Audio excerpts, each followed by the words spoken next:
Good morning, gentlemen. This is Sir Yeetus. Welcome to episode 140 of Yeetus's Thoughts. This is going to be a continuation of the generational warfare. We already addressed the boomers, the Gen Xers. Now, today, we're going to see if we can get into the millennials and Gen Zs. So hopefully, you guys have time. I know it's early in the morning on a Saturday. You guys just want to chill, uh, watch some cartoons, eat some cereal or whatever it is. But this needs to be done. Okay, so hopefully a good amount of millennials and Gen Zs are in the chat in like 15 minutes because it's gonna get real. Because once again, I'm gonna have to address a couple things. Because I've been getting a lot of weird comments of disagreements of what I have to say, especially with the meme or the daily dose of red pills that I posted last night. But we're gonna go for the generation thing. Somebody really got upset, it just went off. Said, "Oh, you guys always want to blame the boomers and the Gen X. You need to man up. You sound like a little bitch. Oh, I never heard so much complaining and all like clearly that person didn't watch the live stream, right? Because I said I was going to hold everybody accountable for their fuck ups. That was weird. But the biggest thing that I'm gonna go after is the meme that I posted last night when it comes to, oh, now you see why the young men are so confused or the young people are so confused. And a person is like, oh, big tower is supposed to be political. I'm like, okay, first off, I never declared myself as MGTOW. Like you see it red pill, daily dose of red pill.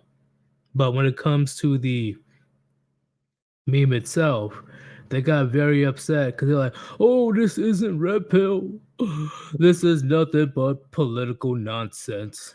I'm like, huh? Like, how you can't be that naive, thinking that politics would not intertwine with red pill? Because once again, the original with the Matrix, okay, the original definition is seeing reality as it is. Open up your eyes to what's truly going on here. Not just female nature, right? Not just that. No, it's literally seeing the system itself for what it is. And what's the system? The government. What's the system? How society truly operates. And unfortunately, hey, guess what? There's a lot of political nonsense in that as well. Politics, whether you like it or not, will affect men. All right. The main cause of anything that happens on Capitol Hill or any main government that you guys associate with, because I know all you guys don't live in the United States, men will always be the most affected. So, at least when it comes to the red pill, it's always going to be political. Always. It's always going to be talks about the government and how it operates, what laws are passed, and how they're doing good or how much they're fucking up. It is what it is. I just had to put that out there, gentlemen, because it's very naive. If you believe as a man that what happens in your government won't affect you personally,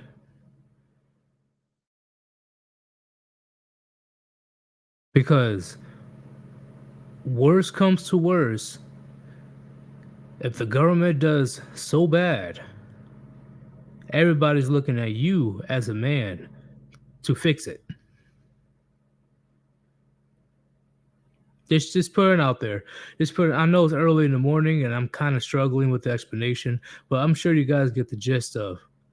Listen, the red pill will eventually be talking about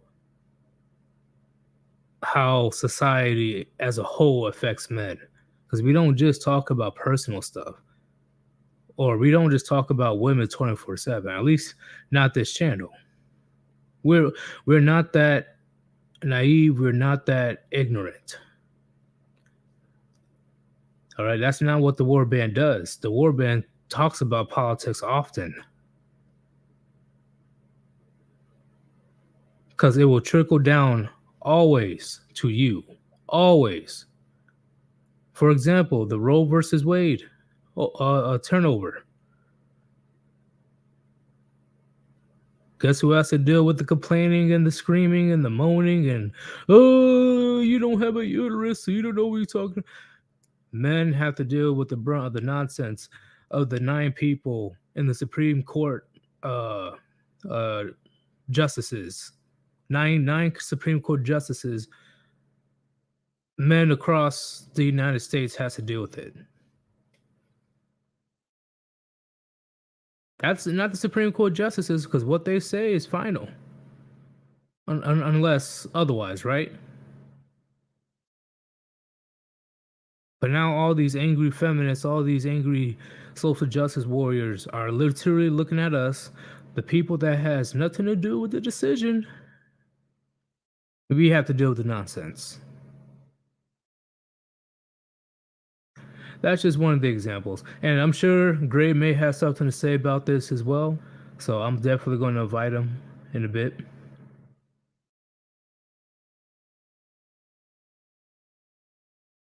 I'm reading the comments right quick.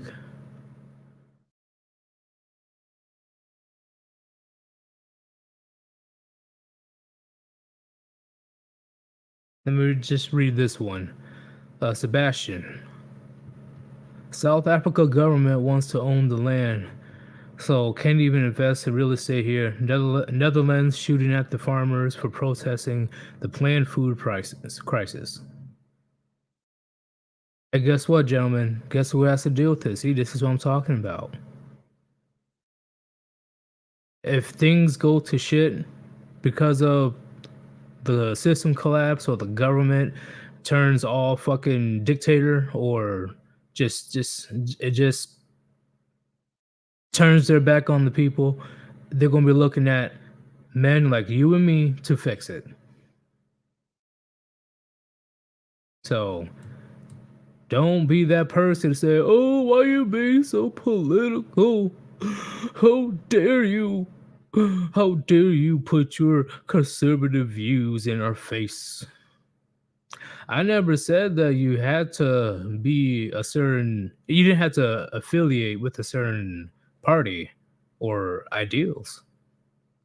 You can be a centralist. You can be liberal. You can be whatever it is. I don't care. But don't be naive and say, "Oh, don't put politics in red pill." Politics will always be intertwined with why men are being treated like shit these days. World events, current events, gentlemen, we need to stop thinking that all that men have to worry about these days is the female nature. Don't be that guy. Do not be that guy. But I'm gonna add Gray, see what he has to say about that, and then we're gonna jump into the conversation. Gray, what is going on?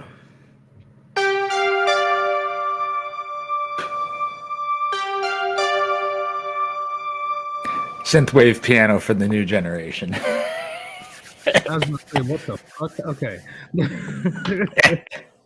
Oh boy, but sorry, this one, I wanted to go at this particular comment with a scalpel. And hey, who's saying you're not politically diverse if you're accepting me, who's apparently a communist, onto your show? Yeah, which is insane. I saw that comment and I'm like, I know Gray is gonna have a field day seeing that. But This, bro. I'm just gonna go over this thing with the scalpel here. So, like, and this is for Batman people. So, be honored. Batman watches the show for like 3 seconds, probably, but the Batman watches the show, and I quote: "This is why I didn't join MGTOW. It was political.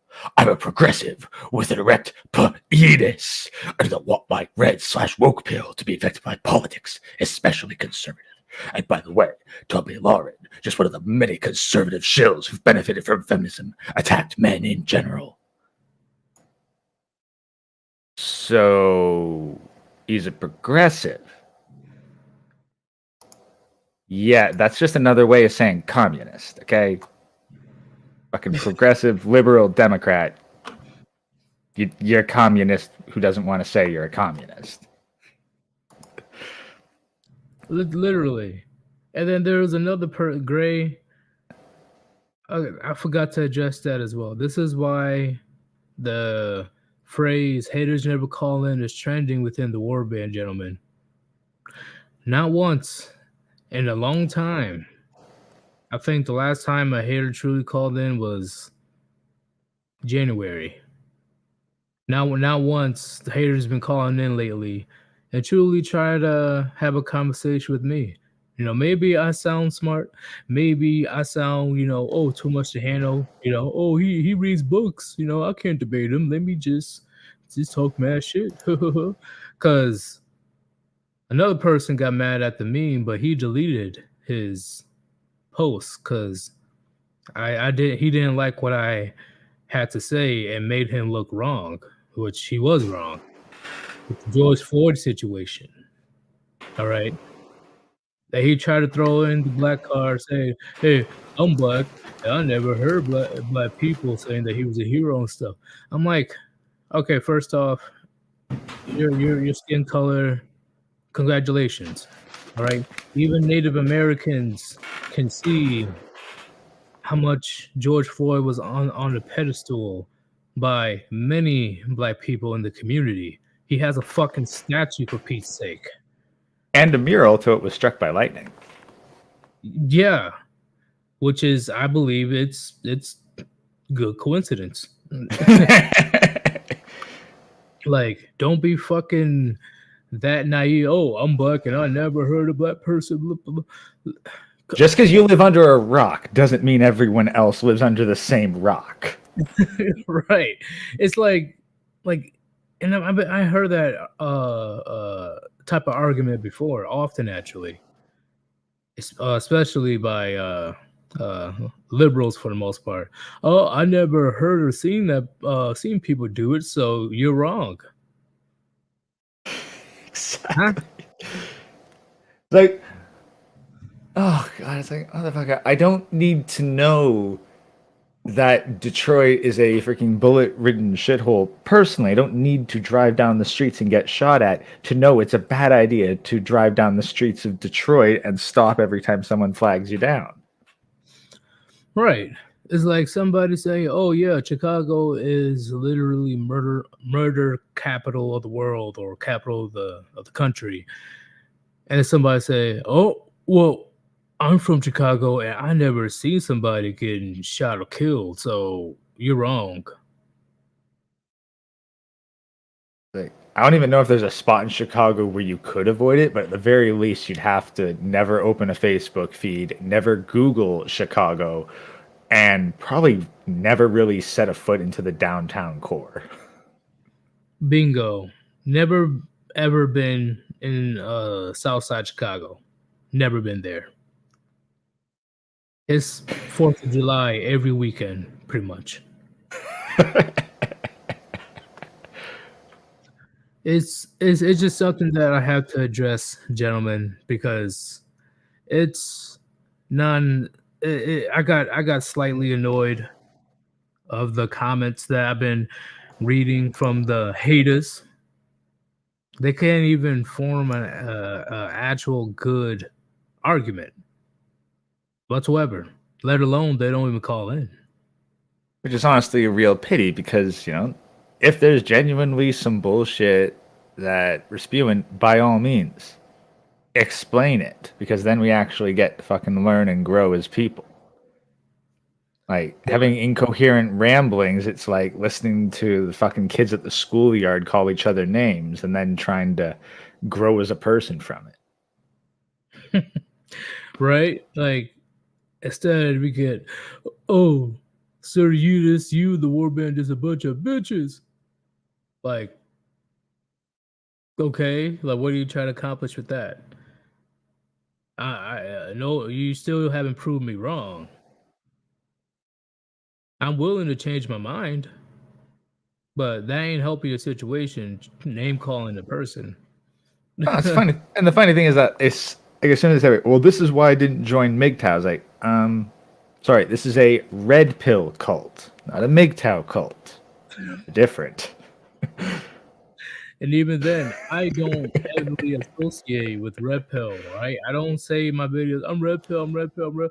No, all right. I agree with red pill views. I put it as red pill so people can identify it as red pill content. Yeah, like the Warband is the Warband. It's not restricted by red pill or MGTOW. So saying like, well, this is why I didn't join MGTOW, I was like, all right, well, none of us here carry the card either. So why are you complaining on a non-MGTOW post about MGTOW? That was so left field. I was like, Again, what? I think that's like textbook example of bitch think. Like you get into your emotions, start making an argument that makes no logical sense from a purely emotional standpoint, and then you shut the fuck up as soon as someone calls you out on not posting clearly. Because I'm pretty sure on this channel we talk about everything that involves male grievances and issues within society, whether it's personal or all the way up into the societal level. We talk about everything. That's the thing. Like, there's problems. Men encounter problems in life. And it was actually a really good analogy I heard that men's problems are like an elementary school math textbook. There's a shit ton of them, and most of them are easy, but there's no answers at the back of the book. Agreed. So this is where it's like we're looking for the questions to which we've found no answers, and we're trying to find them and give a resource for men because, quite frankly, you got enough bullshit to deal with without running into impossible problems. Agreed. And a perfect example or analogy school wise is I'm sure you guys remember when you were in high school, all the dudes, mainly the dudes, are in the back of the class copying off of each other's homework that they didn't do last night. You know, I think that's a good example of pretty much what the channel is, pretty much what we do as the Warband. Some people, they've been through issues. Other people, they haven't been through it. They just, are wise enough to learn from our content. So we're in the back in the classroom, literally just copying off it. Like, oh yeah, you got the answer. Okay, we're good. Bam, we're good to go. Even though you didn't have to go through the book or do any type of studying to get the answers. The homeboys like me, like Gray, Chronic, Ribby, sometimes Manic, Riker, Rishi, when he feels like it, and a close associate, Hammerhand. We're those cool kids in the back that already got the homework good to go, and we let you guys copy. Yeah. Also, Cyrus, no, you see, women's textbooks are the university grade ones where, sure, they're insanely complicated, but there aren't as many of them, and there's an answer book that comes with it. Pretty much. What comes out the letter A? And the thing is, women can get the answer book and still choose to get the question wrong. Literally. Like, we hand you literally every single answer, and you still choose the wrong ones because you want to bitch about getting a low score, because no one cares if you do well. Yes, imagine, gentlemen, try your best. Like, I know it's hard, but try your best to imagine the female brain. And they, every day at school, they always get the answers to the tests, always get the answers to the homework. They never have to take the final exams. Everything is just always peachy. Eventually, they're going to get bored. So I definitely agree what Gray said.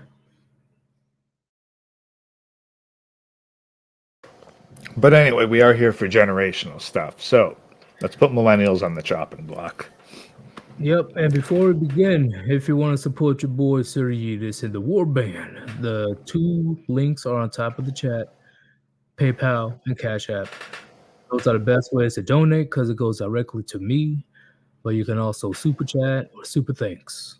Any type of donations is appreciated. If you can't donate, I don't care. For the most part, I really don't give a shit because the donations are for art. As long as you listen to what we have to say, that's what matters at the end of the day. And I made that rhyme. So millennials. We're going to see if we can get any millennials here. We got around 42 people in here. Put a 1 in the chat if you're a millennial. I repeat, put a 1 in the chat if you're a millennial. I'm Honestly, a millennial. they could probably just put their letter in the chat, like B for boomer and then XYZ. Or Z for you Americans. Sure. Well, can you just put your generation in the chat? Like B for boomer, X for Gen X, Y for millennial, Z for Zoomer. I'm looking for millennials and Gen Zs right now. Because once again, you guys are up. 99? No, I think 1999 qualifies as a Zoomer, actually. You was as a Zoomer? Yeah. Millennial is, I believe, pre-1996. Okay. Okay. All right. I see what you guys are doing. YMCA. Yep. Let me I'm gonna start inviting people so you guys are ready. I'm looking for the millennials. Successful. I'll stop focusing on age when the government gives every infant legal rights of an adult. Wait, what happened? Successful says I should stop focusing on age. It's like, no. Especially for the first 20 years of someone's life, their age very much determines where they will be and what they're exposed to. It is relevant. I'm sorry, if you're old enough to think age is irrelevant, you're probably a boomer. So we are already starting this morning? Oh, I absolutely could, but we have millennials and Zoomers scheduled for the chopping block today. I can absolutely fucking battle out with Success Pool at any time. Hell, we can do a part 3 after this because I don't think this stream will be that long, even though we're almost 30 minutes.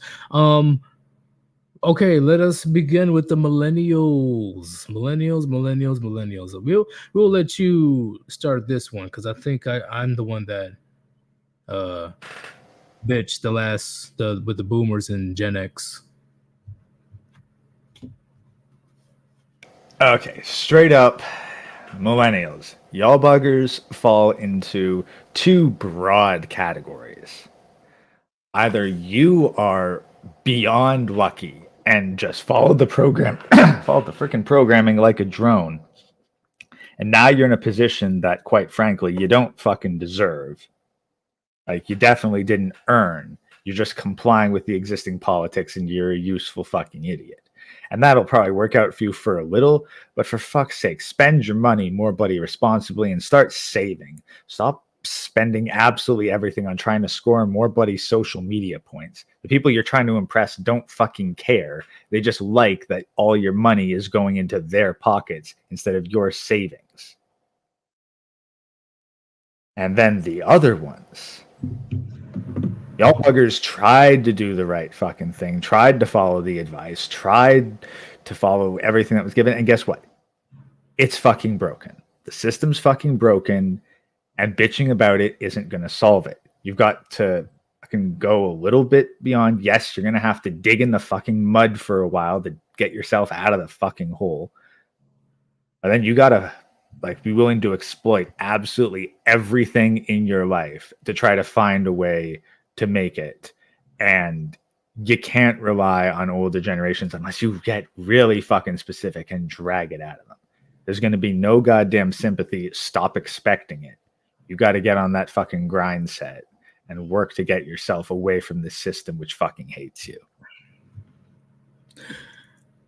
I agree with all that. I agree with what you said. And just to add to that, my issue is the focus on college got out of control when it comes to the millennials. Okay, this the biggest thing with college, and I'm fucking guilty of this, so I can speak from actual experience. If you're gonna go to post-secondary, for fuck's sakes, know where you're going afterwards. If I have to hear one more fucking person talk about how them or their kid are just going to college for the experience and they'll figure shit out, I'm gonna fucking smack them. I'm gonna and not fucking open hand. Like, we're talking closed fucking fist. I want them tasting their own blood and concrete. And it is beyond annoying. I believe. Oh, here's my biggest gripe. I put the blame on the millennials. I'm sure it's common sense, but I put the blame on the millennials of how soft they are and the influence that brought up the Gen Z issues. I definitely put big blame on the millennials of how soft and weak and frail they are themselves, and how they're literally teaching the Zoomers that it's okay to be fragile, effeminate, all that other fucking crazy nonsense. And the problem is that's because it's worked for them. Like, this was the first, I think the millennials were the first generation where you didn't have to worry about getting your ass kicked at school for being a bitch. Agreed. Because I know there's going to be people in the chat that say, yeah, but I got my ass beat.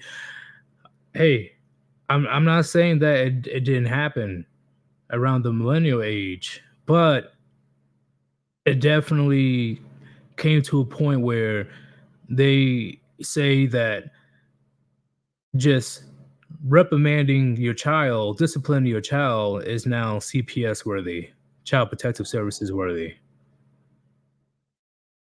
Like, you can't take away their game. You can't ground them in their room. There's no spankings. The millennials played a huge influence on that. And talking about, oh, hey, you can't do that. It is mentally damaging for you to discipline your child when he gets in trouble for something that he knowingly knows that is wrong. Millennials are a big problem when it comes to that. I think I'm seeing some parents. That's the thing. I don't know whether they're really old millennials or really young Gen X, but they're close enough that I think they're millennials. I straight up want to be friends with their kids, even as their kids are actively throwing plates and shit at them. Agreed. I've seen it myself. I've seen how, because personally, thank God I had a father in my life, because I never ever had that type of treatment. My No, parents, this is a father, man. No, like that's the thing. This isn't a single mother doing this. This is a dad who is yeah, yeah, yeah. refusing to do anything but try to talk his fucking insane child down. Yeah, I agree. I'm just saying that I'm glad that I had a father and a mother, but a father as well, that didn't try to, oh, hey, you say you want to go to your friend's house at 2 o'clock in the morning at an unknown location. Oh, okay, just make sure you give us a call and here, you want some money? Here, $200, and please don't do too much drugs. Okay, I'll be back. Okay, okay, no, I don't know. I wouldn't say that that's necessarily a new millennial thing. No, no, no. Like, But what I'm saying keep is, in mind, I'm pretty sure that Gen X was basically like, get the fuck out of the house. The sun's up. Come back at dinner time. no, I'm just saying that they enable the bad behavior. No, like they knowingly enable it. Like the child be like, "Hey, yeah, I'm gonna go to the rave now," or "Yeah, I'm gonna go to the friends that they ain't shit right now." Like, "Oh, okay, honey, okay, talk to you later. Come back." You know, and then anytime they say, "Hey, it's 8 o'clock in the morning. Why you come home so late? What happened?" "Fuck you, mom." Or, "Oh, you don't need to know, mom. Mind your business." "Oh, okay. You're right. You're 16 now, and I shouldn't be, you know, enforcing my house rules upon you, even though you eat my food and live in my fucking roof, like have a roof over your head because of me." "Oh, it's okay. Hey, you want some money? Here, I got some money for you." Like that type of mentality is literally the nail on the coffin when it comes to what's going on today, in my opinion. Yeah, I know the boomers and the Gen Xers. Yeah, they got influence, but I say when it comes to how society changed for the worse, I put the societal changes blame on the millennials of the way of how do I say? Just pretty much the societal issues we have. And when it comes to the breakdown of the nuclear family, the breakdown of discipline, the breakdown of holding people accountable. Anytime there's some crazy issue that happen, 9 times out of 10 they love to blame it on mental health issues. That type of mentality. Yeah, definitely the thing. I can't squarely lay the blame for all the modern society issues because at that point we're just saying that society is determined by whoever has the loudest social media presence. Is that true? Well, I'll say yeah, and the millennials have been around since the beginning of the social media boom. Well, okay, yeah. Sorry, this is one fucking gripe for the millennials. Like Gen Z, I can cut them a little bit of slack, but millennials, you grew up in an era where you were fucking told, don't share your real information online. And then Facebook comes out.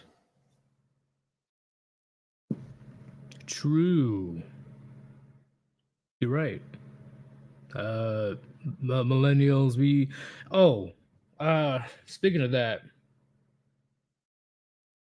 I had something to say about the social media thing. It'll come back to me. I completely forgot, not gonna lie. Um, but the victimhood, the just like the collapse of, how do I say, the pretty much the how weak and how soft things have gotten. I will still put heavy blame, not all the blame, but heavy blame on the millennials. I'm telling you, gentlemen, we the millennials are not that old yet, and plenty of millennials have heavy influence on social media since 2005. Because 2005 and and above, the millennials were teenagers or early adults, or already adults. All this crazy bullshit, the softness, the just the and the rise of the narcissistic uh epidemic or pandemic. I don't know. It just how society interacts with each other and all that stuff. Yeah, I know. Okay, yeah, I do actually. Okay. Fuck So- yeah, I'm actually gonna go on the defensive for a second here. oh, okay. What's up? The millennials didn't fucking choose to be weak just because weakness is easier. It's because strength is punished and weakness is rewarded. If you're the one fucking screaming insane kid in the classroom, the entire class will be held back by the teacher, specifically to deal with your bullshit.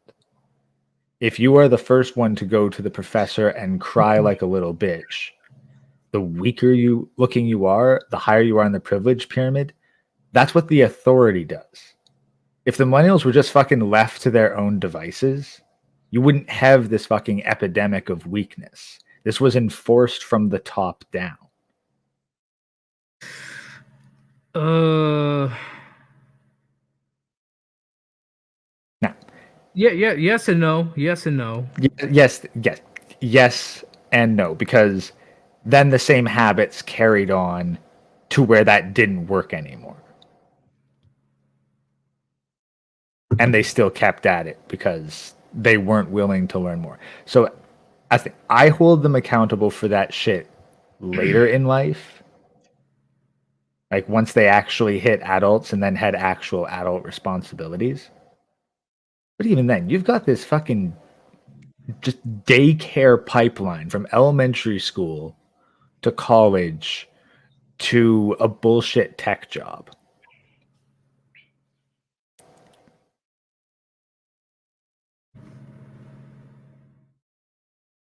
True, but my biggest gripe is and once again, the social media era is heavily influenced by the millennials. Maybe the youngest Gen Xers, but for majority of the part, millennials. And No, definitely. Millennials are the biggest social media influencers, but they didn't make or promote the platform. Like, is Susan a millennial? no, So who but really has a say on what gets popular on YouTube?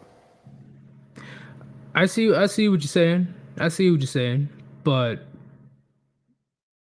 by early 2010s, majority of the millennials are already adults, and that's where things started to boom. And I say long before, back to like MySpace, 2005. The millennials are also the start of it's all about me. It's about me, me, me. Look at me, all that narcissistic goodness, and and Are and they? I'll say Did they invent that shit, or are not. they just saying, or are they And just saying openly what everyone else didn't fucking spread on social media? see that I can't say because once again, social media wasn't a thing, in my opinion, until 2005. I Because know are we they going were to say that the well, boomers weren't all yeah. about themselves, that Gen X wasn't all about themselves? Like, which of these four generations that we're talking about in this series actually have the mentality of, you know what, let's sacrifice for the future? So here's the difference, in my opinion. In my opinion, the boomers were selfish for financial reasons. Millennials, it was just put the spotlight on me and fuck the rest of you when it comes to societal, like how That's people. money, though. Like, Well, literally, how much attention is on you determines your power. Like this was one story I heard from from an early Tim Pool show. He was a verified blue check mark on Twitter. His plane was delayed. He tweeted about it as a basic update, And within minutes, the airline itself personally came to help deal with his problem. I never knew about that, but at the same time, I still believe it's social influence. It's a social influence. It's the power that millennial, and I know that the money is involved in that situation, but the boomers, it was mainly just financial selfishness. But with the millennials, it's all about the spot. It's just about me, and the more likes I get, the more hearts I get on Instagram, all this stuff. I'm better than you. Oh god, no, and that's where I've heard about this specifically in Korea. I don't know if there's a phrase for it in the West, but you remember when Gangnam Style was a thing, the music video? Psy, yeah. Yeah. Well, that was straight up mocking how many Koreans would basically be living on absolutely fucking no money, going out and buying expensive coffees to pretend that they were living a rich lifestyle for social media purposes, but really they were eating fucking discount ramen noodles. I never seen it that way, but I agree. No, now that you Like put it that way. that is where I absolutely like, dude, guys, get your fucking shit together. You are not making a cent from your fucking social media platforms by going out and photographing expensive fucking Instagram posts and high quality fucking chai lattes. Stop fucking deluding yourself that you're going to meet some sort of rich ass business person there.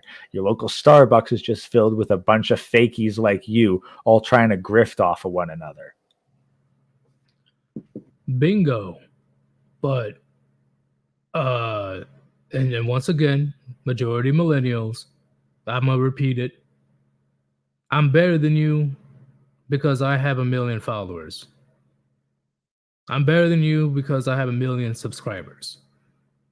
That's pretty much how things worked for the last 7 years, 8 years. And the big influence until recently was millennials.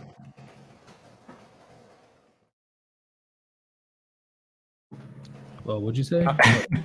I just Cesspool's asking like, and who's responsible for social media, age notwithstanding? It's like, okay, well, we're talking about the generational stuff here, so Right. so what do we say without age? Like, are you okay? Like, seriously, Cesspool, this is the thing. You've sent me the information. I see it. It's nothing new. What do you want me to say? I feel like I'm not responding in the way that you want me to, so I'd rather you just come out and tell me what you want me to say so I can get exactly where you're coming from. Enough with the vagaries and hints and non-questions. Just tell me what you want me to say.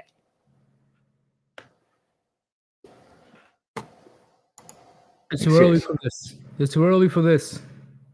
Yeah. It's too early. I already know. I'm feeling the tension. I'm feeling it. Yeah. But don't worry. I'll give you guys a platform. All right. No worries. I'm just, or Or here's shit, a I could do it on my stream. You like we've already got shit booked for here. yeah. I forgot about that. Yeah, you can do it on your channel. Um, Here, let's adjust this, and then we're gonna see if we can get any millennials in here. Propaganda has always been present through all generations, but it hasn't had a it hasn't been amplified or as influential as today. The presence, Yeah, okay, now agree with maybe this is just me, but the presence of propaganda does not absolve anyone of personal responsibility. You don't get to say, it's not my fault, I didn't know any better. True. Batman with the mustache and his followers will be absolved from responsibility based on what you're saying. Because you I'm can sure you always point to someone pulling the fucking strings. got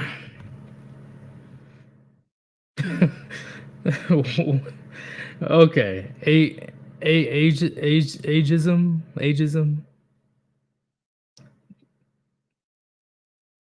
That that's new. Okay. We're talking about all flaws that each generation has. So I don't really see I can Greg. talk with people 50 fucking years older than me, have these same kinds of conversations, and they'll agree with me. Cesspool, you're the one that's got a problem with me calling out the boomers. So why do you think the boomers should be absolved of responsibility? Because they didn't know any better? Because they're old? Or is it just because you're in their group? Oh boy. I at least can point out that the millennials are fucking stupid. You can't even admit that about the boomers without saying it's not our fault, we were lied to. True, and we do have social media proof of how fucking stupid millennials can get. No. If they want to have a conversation, we can hold the platform on this channel later, or Gray can invite Cesspool on his channel. Yeah. Like honestly, Sunday night stream looking like it's going to get pretty big at this point. So I'll just plan for a pretty big Sunday stream. Go over education. We'll talk about jobs, and we can fucking hash out more age-related grievances. Hey, anybody that's a millennial, if you have time, go ahead and join. We're going to have to talk about this, whether you agree or disagree. And if nobody wants to join, then I guess we're going to have to argue amongst ourselves, even though we kind of we'll make it work. We'll make it work. Any millennials, go ahead and join if you want to talk about this. Otherwise, we'll have to jump into Gen Z. Because it seems to me you guys pretty much agree based on no millennial is joining. I know it's the morning, but at the same time, I know one of you guys, you probably have a disagreement. Haters never call it. Oh shit. Oh, we might have one.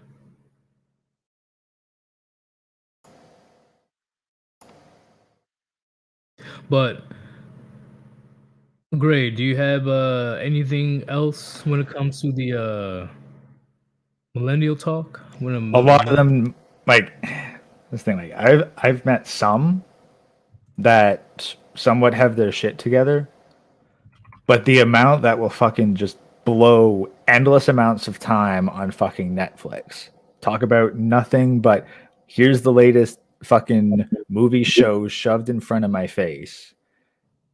A bunch of them sound like they fucking peaked 10, 15 years ago and they can't shut up about it.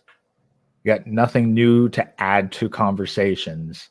They're just regurgitating the same talking points, trying to focus on like just enjoying the moment and not rocking the boat. It's like, motherfuckers, y'all are fucked. Y'all are seriously fucking fucked, and you need to start admitting that you're fucked and that you need to do some shit to get out of it rather than trying to ignore it until it becomes impossible to ignore, or bitching about it hoping that someone's going to save you. No one's going to fucking save you. You got to save yourselves. I definitely agree. You know, the millennials, not all millennials, remember, gentlemen, we're talking in general aspects, always tend to point the blame at everybody else except for themselves. Yes, the boomers are the selfish ones as well, but they're just a bunch of Scrooges, right? It was just money issues, like my, I'm gonna spend everything, and I don't give a fuck about my grandkids' future. But when it comes to millennials, whenever there's any type of adversity or obstacles in their lives, a good amount of them, not all, a good amount of them always tend to blame it's your fault, it's your fault, it's government's fault, it's that fault. Okay, 10% of the time you're correct, but 9% of the time it's your own doing. Yeah, like, there's a difference between pointing out actually when, yes, I was screwed over by XYZ, But at a certain point, you got to ask, isn't it your fault for continuing to accept the abuse and going back? Like when there's a woman that consistently goes back to the dude that gives her a black eye, eventually you realize she doesn't want to be fucking saved. And you know what? This is the thing. I actually realized this is the conclusion with the millennials. A bunch of them are fucking victims because eternally being a victim means you never have to take responsibility for being a fuck up. I agree 1,000,000%. I agree. A good chunk of what's happening right now today in the political world when it comes to feminism, SJWs, and hell, I even put the conservatives in there. We tend to have a huge issue as millennials of being hypocrites, mainly the left. And this is the thing. That's where it goes just a second deeper. It's like the millennials were raised by hypocrites. How many fucking parents of the millennials now? Again, personal experience. Maybe it's different for others. But when you're raised by people who tell you to be healthy and to save money and to not do stupid shit, meanwhile you are able to observe them even as a child, making unhealthy decisions that you know they know are unhealthy and doing fucking stupid shit that you know is stupid. Like, it's not monkey hear, monkey do. It's monkey see, monkey do. You're going to tell your kid one thing and then behave the opposite way. You shouldn't be fucking surprised when your kids don't fucking take what you say seriously, because they know you don't either. All right, Gray. I'm gonna invite Brandon Trueblood because he says he has a couple things to say, and then next I'm gonna invite PK Grows. And Billings. It says your device is connected. It's weird. If you're able to fix that, that'd be cool. And we'll go to the Zoomers. And if we have time, we'll let Cesspool and Gray talk because Cesspool really wants to have this hatch out this conversation with Gray. So let me add in Brandon right quick. Brandon, what's going on? Listen to the mustache of power. The mustache of power says the goddamn show is too fucking early. Listen to the mustache of power. Follow the mustache of power's advice. Never have a show this early again. Product's got it at 5. Ribby's got it at 9. I thought I had it last night at 9, and that's why we fucking didn't do it then in the first place. Ribby's having a stream. Chronic's having a stream. One Fast Zach having a stream. I heard Hammerhand's having a stream today. There's no way. No, there's too many streams at the same time. I want to make sure my audience, is able to focus on one stream at the moment. Come on, man. How you gonna do me like that? All right, I did the most logical conclusion to the situation, because ain't no way I'm gonna let my subs have to switch through 6 different streams. Like that's not productive whatsoever. I mean, it's more productive than binging Netflix, though. True, I'll give you that one. I do need to up my Netflix, but let me add in PK Grows. What's going on? What's up, fellas? Puniti. Puniti, are you a millennial? Yes, sir, I am. Before we get started, though, because Brandon Trueblood just had to start in like that, I've got to dedicate the song Mustache Power by the Vandals to him. Go listen to it. You got to fight the power. Fight the power, mustache. He threw me off guard. I'll let you know that. Like, that, I'm like, oh, shit, the mustache of power. Oh, no.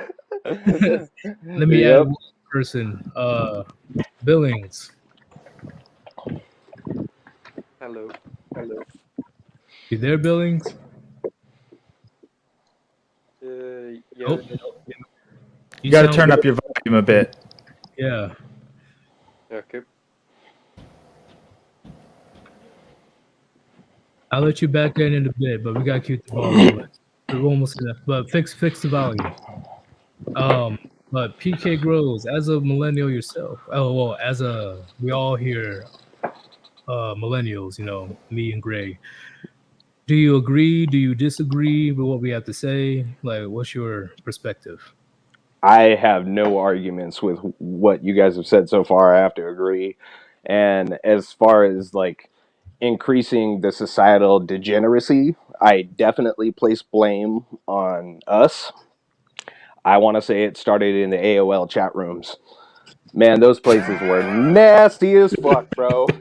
All you Where had the to men do, are men, the women are men, and children are the FBI. well, no, you could actually find real girls, bro. I can't tell you how many girls. It was just ASL. You'd find a local one, go smash. It was easy picking, too easy. So yeah, They were it they started weren't there. they weren't desensitized by like the endless stream of validation of the like button. Yeah, you didn't have the social media, you didn't have the dating apps, you didn't have anything like that. So if you had a good personality and you looked halfway decent, you didn't have to be the 6'6" Chad back in the day. I mean, I'm only 5'10" and I've never been like super buff. I was always just like a skater and a guy who played in bands, and it never mattered. It wasn't like it is today. I mean, girls have always been crazy, but the hypergamy is definitely exponentially increased. Oh yeah, back when you could show up to school with a guitar and immediately get a lineup. Exactly. Yeah, I, my earliest memory is AOL Messenger and Yahoo email, and I know I'm missing a couple others, but those were the main forms of communication per se. You know, yep, years. yep. That's where it was back in the day, man. I mean, and I want to say that it did more than just like make it easy to go hook up with people, but it also started degrading like the ability to talk to people face to face. Like people started getting to the point where they only wanted to talk to you on the messaging app.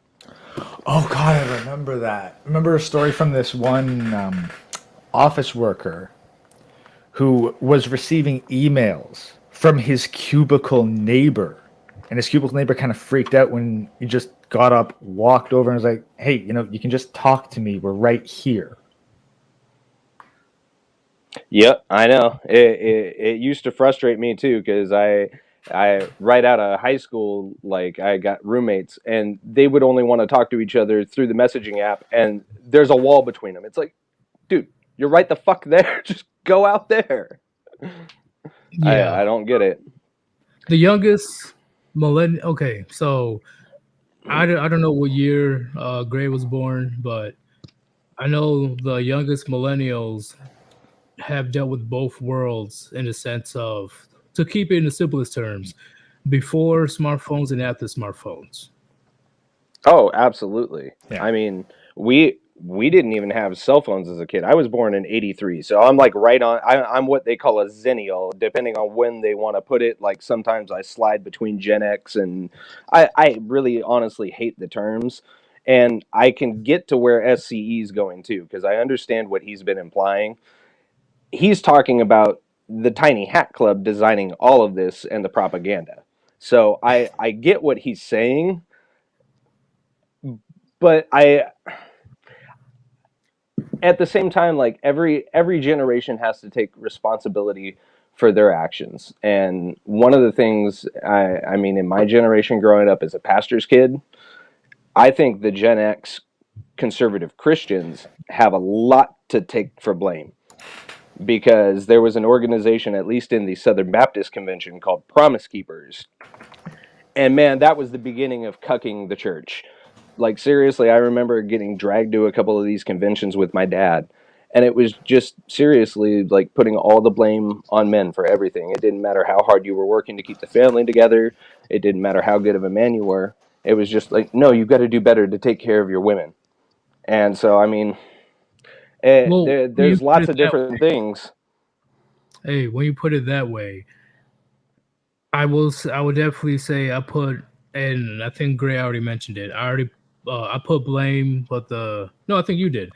the breakdown of the morality, degeneracy in society, definitely big blame on the millennials. Because even till this day, right, they're cucking the churches more and more to the Oh point yeah, where now we have female.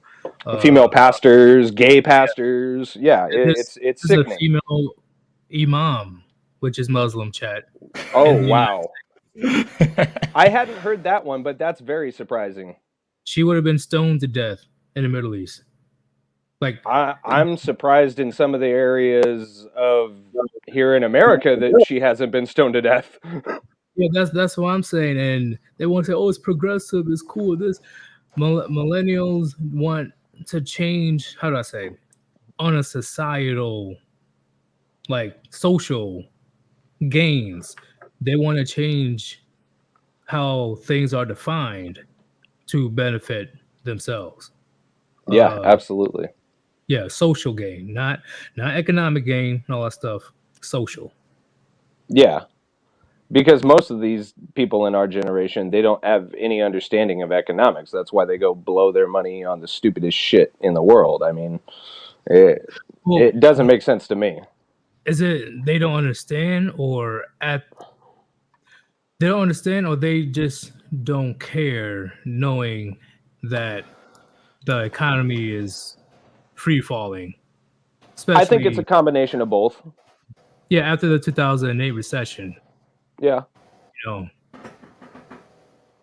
they just like, you know what? I don't see myself having Social Security in the future. I can't see myself having proper savings in the future. I'm talking about just average people. So Hmm. yeah, they just like, you know what? I'm just gonna fake it till you make it, like what Gray said. I'm just gonna, rent out the Bugattis and wear the Gucci's and the Versace just so Yeah, that I can get social points. yeah, exactly. They'd rather make it look like they've got all these things in life when truly they're renting them and wasting all their money and giving up on life instead of working hard and living more of a simple life until you can get to a point like that you can have those things. But I don't know. I guess for me, I spent a lot of time being raised by my grandparents because both of my parents worked, and so I spent a lot of time with them, and I thank God for that because shit, our generation's weak as fuck. If I wasn't raised with a World War II granddad that didn't take no shit and made sure I worked hard and knew what to do as an adult, man, I'd be fucked. I was homeless for 2 years, living out of a hotel, and I probably would have given up on life had I not had the upbringing that I did because yeah, our generation is hella weak. There's just no making excuses for it. Agreed. Give up on life, or just eventually become straight up delusional. Yep.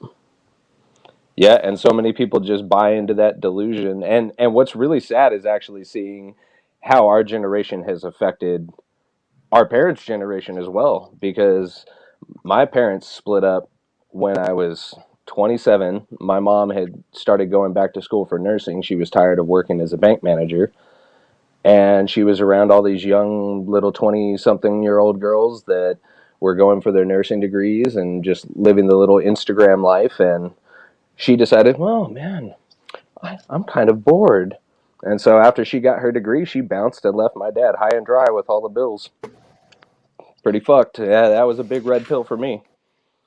Yeah, I'll say the explosion of divorce in the when it comes to uh, Boomer slash Gen Xers played a huge part when it comes to millennials. Because that's one thing I do agree with Cesspool with. I do believe that was not coincidental. They really implement things to where the nuclear family can be broken apart. That Hmm. I can agree with the cesspool. But eventually, like you can't, as an adult. How do I say? Eventually, as an adult, you don't have any excuses anymore. In the sense of Now it is up to you to make sure that you're good. Yes, I understand that you went through trauma, or you went through financial hardship and all stuff, blah blah blah. Stop using it as an excuse. There's a difference between pointing out the flaws and the bullshit and just, oh, let me just sit down and cry and moan and bitch because it's their fault. Let me use them as a scapegoat for my own laziness or fuck ups. Mm-hmm. Yeah, I mean, huge difference. Oh yeah, absolutely. Because I mean, the people that aren't even trying that are bitching like that, it's just like they don't even realize those of us that are busting our ass trying to make everything happen, we're in that same boat, but we're actually trying. Like, I get so frustrated seeing the people that have for the last 2 years been getting the free handouts for the fucking government and complaining, and it's just like, motherfucker, I had to work through everything and I didn't get a damn dime. And here you are bitching about everything. And what did you do with the money that you got that ruined our economy? You didn't do anything positive with it. You didn't do anything fucking positive. You just threw it in the fucking trash. All the people who got fucking rent forgiveness didn't even like use the time to save up the money to pay the rent eventually. Exactly. Before, like when Canada's okay, yeah, now you actually have to pay rent. They're like, well, I don't have any money. It's like, well, what the fuck did you do with all the money you were supposed to save when you weren't paying rent? They're like, well, you can't kick me out. And the government's like, oh, you can't kick me out. Oh, but Gray, it gets. Oh, go ahead, Yeet. I said I had to go get those new Jordans. You already know how it is. I had to get new rims on my vehicle. I had to look fresh, look fly. Oh, let me just mooch off the unemployment pay. And that's what I've seen a lot of people do. They just they literally quit their job because they were getting more pay from unemployment than their actual job. You're not lying. I've seen it. All right. Whereas meanwhile, I got to fucking lawyer up just to get some injury compensation. Yeah, I know. Well, I know about Cuckada, man. I got a buddy there who's a single father, and man, the hoops he had to go through to get his kid away from his crackheaded baby mama. Yeah, I don't envy anybody living in Canada and having to deal with the justice or the medical system or any of that shit. I used to want to go to Canada with him. Okay, if I have to hear one more fucking person talk about how Canada's healthcare is fucking amazing, they're gonna fucking need it. Oh no, yeah, no. He had Crohn's disease, and that's one of the reasons he went back there, because he had blown all his money here. And he told me that how long he had to wait to get all the surgeries. Now, finally, they did actually get him healed. Unlike when he was here in America, he no longer has to deal with it. But he said it took him 3 or 4 years to get it all taken care of. Yeah, dude. There's this one dude. I can't go into too many details, but he had to wait in line most of the day past people who said, "Oh, my ear hurts," when he'd literally been poisoned. Oh my God. Yeah. Let me just sleep this off. Like, you go in with fucking, like, I have heard stories like you go in with like broken fucking parts of your body, and they'll be like, here's some aspirin. Yep. After making you sit for like 6 hours or something. Yeah, and that's what they want to bring to here. I'm gonna get all political here, which I am not in agreement with universal health care. A good amount of the aspects I don't agree with. I know it looks good, it sounds good, it definitely benefits people that can't afford quality healthcare, such as the United States. And on top of that, the U.S. healthcare is out of control in the first place. That I also agree. But I do believe it's a pay to play thing is more better than everybody is getting the same thing. I do believe that paying for quality healthcare is better than, all right, let me wait 2 years just to get surgery for my appendix. Well, this is the thing that I also have issues with any company that offers benefits. It's like, Motherfucker, I know you're counting on me not using those. Give me more fucking money and make it my responsibility to save up for when I need like some extra fucking medical care or an injury or dental. Don't fucking cut my paycheck and then say that it's higher because of the benefits you're counting on me not using. Agreed. They know what they're doing, fuckers.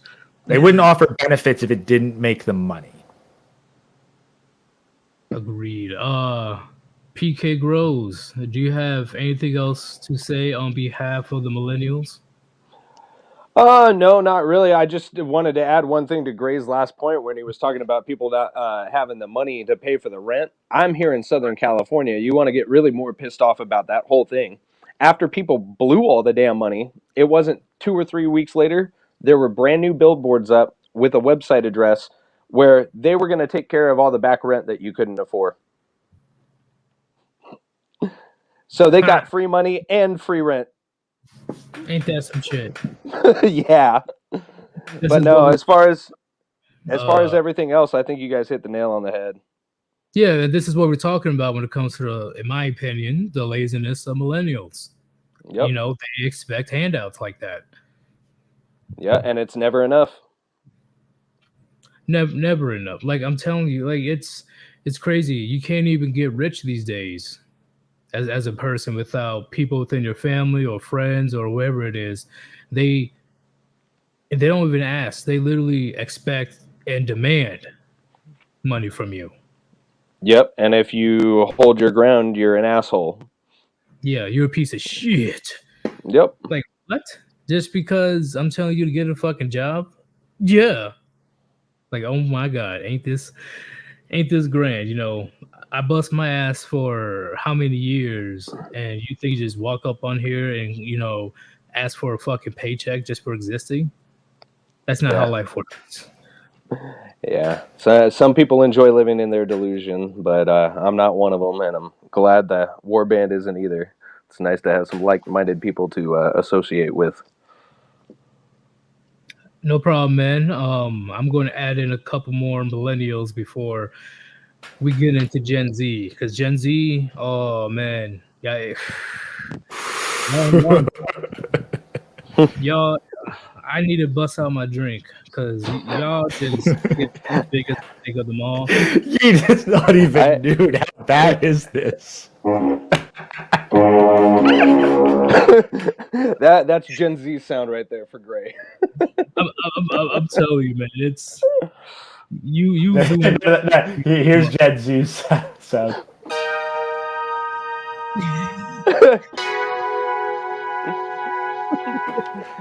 That's true. I had way too low of an octave. They ain't got no balls. Done. And I know Zoomers are going to blame, you know, the rest of us. But no, sorry, even that was too low. Hold on. No, that was great. I'm telling you, I know Zoomers, they're young adults now, right? I think the oldest ones are young adults. Oh, yeah. 20, 22, around there, maybe. 96, 7, so yeah, they'd be early 20s, right? Yeah, early 20s at the oldest. Mm-hmm.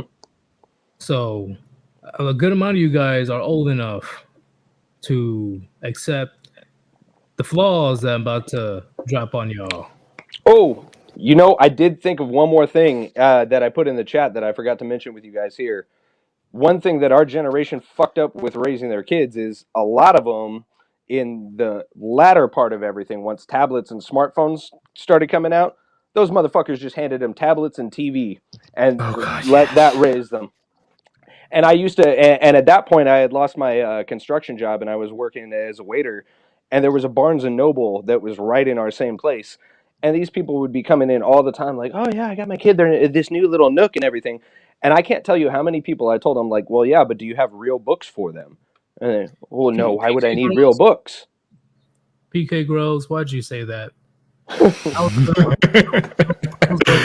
on. I was gonna move on.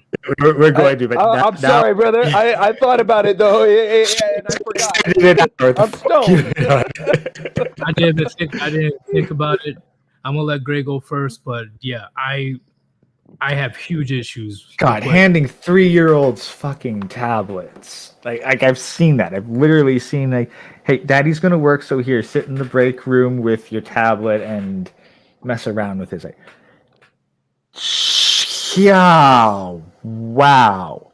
It's painful to watch. God, not even is it painful. Like, are we even? I don't even know how we're going to track exactly how much. Like, people bitch about the fucking masks making it so that people can't read human expressions. Excuse me, you're having your kids' eyes glued to a cartoon screen 90% of their waking life. You don't get to bitch now that they don't understand human facial features. Mm-hmm. Yeah, like, hey, I'm about to go to work, or hey, I'm about to go hang out with my my boys in the club, or your mom is saying, hey, I'm about to go to the club. Go play some. Go to your room. Oh, what'd you say? Like, he left them in a fucking box with their only source of information being like, it's not like they gave them YouTube because these kids can't fucking write or type or shit. So you literally just sit them down with a fucking cartoon app. Yep. And then we wonder why kids today are beyond fucked up and can't talk. Like, no, it's not just the fucking chat rooms. It's not just the masks. Your kids were fucked up and lazy for the longest time, and you dump, and then on top of that, then you fucking going out and give them a shit ton of fucking depressant drugs for their entire childhood life because, you know, hey, kids have a lot of energy. I was lucky when I was a kid. Every school I went to had a big fucking backyard that you could run around for the hour. Now you're lucky if they get a fucking square foot of concrete to shuffle around on for 20 minutes before you shove them back inside to sit down.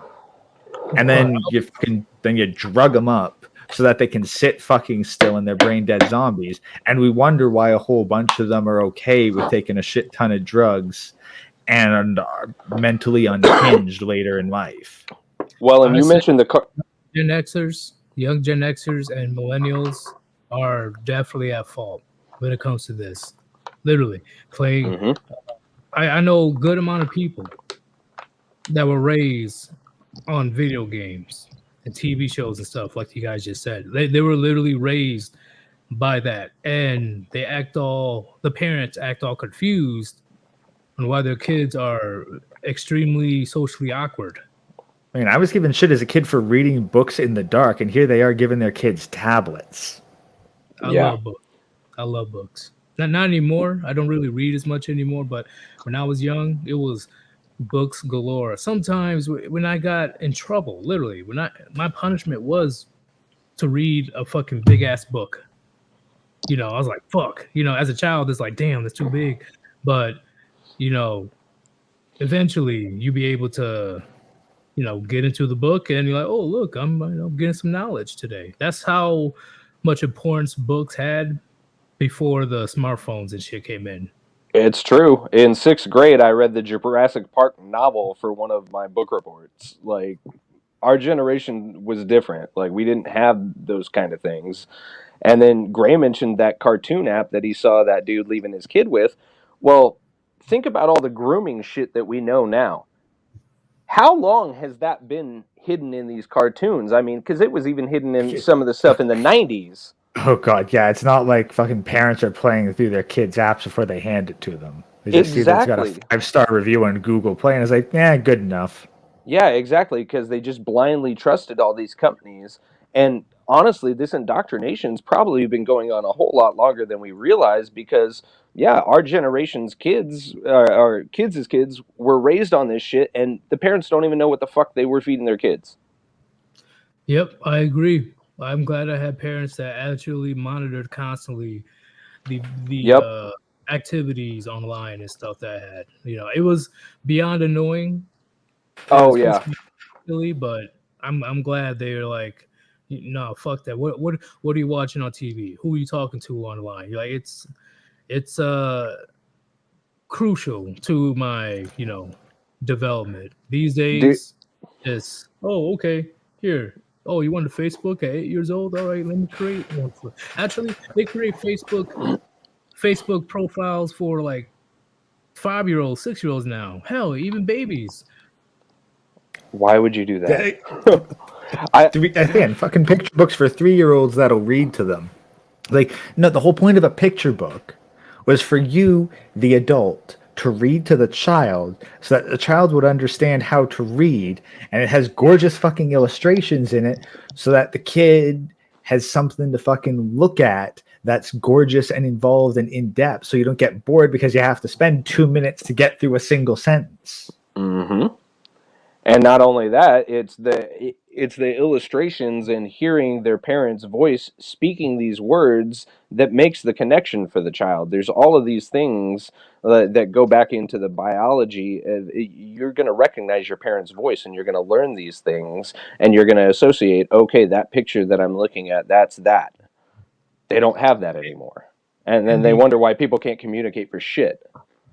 Yeah, and the education is crucial as well when you read a good amount of books and you make sure that your kids read books or actually learn something of importance, right? They're like, Sir Yeetus, why are you talking so educational? Why are you using all these big elaborate words? I read books. I read a good amount of books. You know, Why are you trying to be smart? Like, no, I just like reading. I ain't even trying to be smart. Like, I know that there were kids, at least when I was younger, that skipped 2 grades ahead to learn to do the reading classes with the big kids. They skipped 2 grades, and I know one of them is doing phenomenal right now as an attorney. Oh god, yeah. If you can read a shit ton of text, yeah, you're gonna do well as an attorney because a lot of it is reading and understanding and processing a shit ton of documentation. Mm-hmm. But you guys see my most recent video, the What series of the dumbing down of society. I'm not sure if I caught that one yet. Like 100, 200. Yeah, I don't know how many. Who's the president of the United States? First president of the United States, Abraham Lincoln. Yeah, I'm like, what? I'm Canadian, and the fucking cartoons I read it from Blockbuster back in the day gave me more American history than whatever the fuck you did. Yeah. Seriously. What's the capital of the United States? USA. The USA? Huh? Oh, am I right? I'm like, holy shit. Social media. Yeah. I mean, like city. Okay, like here's the thing. When I remember this one skit on Family Guy where like Brian is banging this fucking dumbass chick, and Stewie asks her, "Hey, what's the capital of our state? Rhode Island City." That's still a more intelligent answer. You make a parody look intelligent by comparison. So it's 2 things. Social media was a mistake, and you're paying. How do I say? College is a waste of time, and I don't like $100,000 for you to not know what the capital of the United States is. Yeah. Okay, let's be honest. College fucking bullshit could be fixed if. Okay, because here. Sorry. Okay, just quick bitch about college, but I'll try to save this for the education stream. Yeah. The government requires certifications. Education institutions are the only places where you can get those certifications. The government is the one that finances those and gives out loans for these institutions. Therefore, the prices are massively overinflated for what they're actually worth. Mm-hmm. Agreed. And I'll chime in on that as well, because I remember when I was in high school, because I graduated in 2001, my freshman year, you still had the opportunity. You could take wood shop, you could take auto shop, You could take all those electives that were hands-on. They had home ec for the girls. Very next year, all that shit was gone. And that's when you started having all of the new like UTI trade schools and all of these things popping up, which a lot of them are now defunct. A lot of these people that had these degrees from these schools, they don't even exist anymore. And the sad thing is, that used to be free education that was provided for the people that weren't going to go to college. So they purposely destroyed that fucking system too. I mean, there's so many layers to how they fucked up the society, and I'm not saying like any generation. I'm just saying our government as a whole, and it's all been by design. And back to what Yeetus was saying about social media being a mistake, it wasn't a mistake. It was planned, bro. Social media was a weapon, and they fucking knew it. Well, you know what I meant. Yeah, like it's a mistake that we got it, but yeah, this whole fucking thing's been planned for a Okay, long time. Here's part of it though. A bunch of social media is enforced by the government and it is given monopolies. We've seen this every time an alternative pops up to go around the censorship, it is struck down by legal action. Meanwhile, these companies receive legal protections as platforms while acting as publishers. And like, so seriously, to this day, that is what I fucking say Trump was a bitch on, is that he allowed these publishers masquerading as platforms to still be legally protected as platforms. When he should have fucking stripped, I believe it's Article 211 from all of them. And then he has the gall to complain when he's kicked off of them.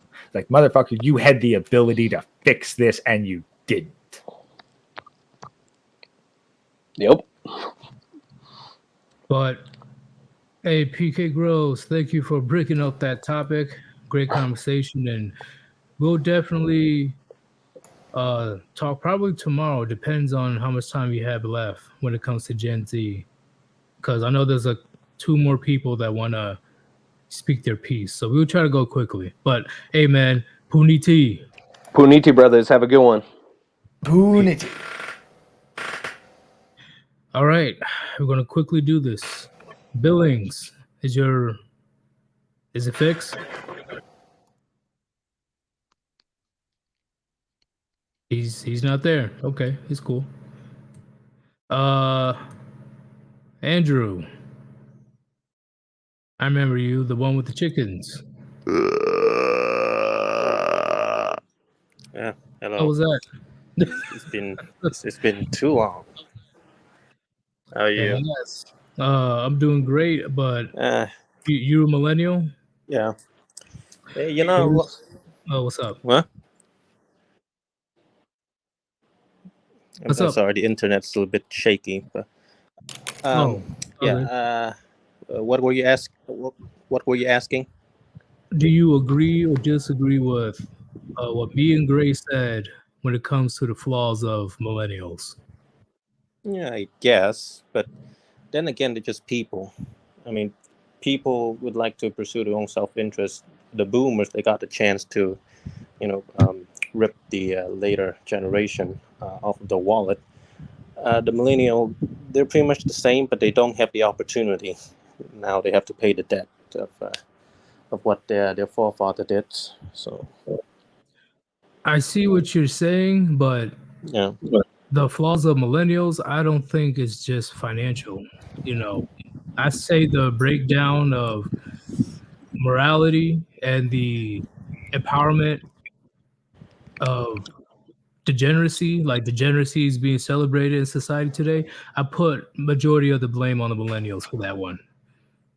well, I mean, society has always been deteriorating. Now it's just accelerating at this point. Yes, but would you say that millennials played a huge part? Yeah, especially with the rise of social media. I don't know. It's kind of like when you apply a force onto something and it accelerates, as time continues. So it isn't happening a long time. It's just now it's like it's just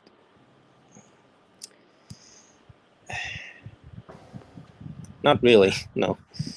What I I'm mean, it's saying, just how society is today compared to how society was back in the 1960s. Yes, it was a lot. Really, Okay, actually, well then let's address the things. Like, Yeet, what could the millennials have done to stop this? personally, they couldn't, because I think in this situation, well, okay, I for the most part they couldn't because of the systematic issue of bringing the father out of the household, and the single mother epidemic that's getting worse to this day. Then bam, social media came out of nowhere, and it's something that the millennials couldn't really do for the most part. Couldn't really prevent. Hmm. Yeah, well, they could have just started a revolution. Well, revolution's like a fancy way of saying revolt, but True, Well, but yeah, well, it's like not let's possible. be I know it's honest. not possible. How many of the millennials? Let's think. There's. Okay, so let's say. Okay, if 95 is like the late millennials, so let's assume that all millennials have become legal adults by 2013. Seem reasonable? Yeah. reasonable. Okay, so that's the point where they can legally possess the means to invoke the Second Amendment, let's say. Trying to not to get the channel yeeted this early.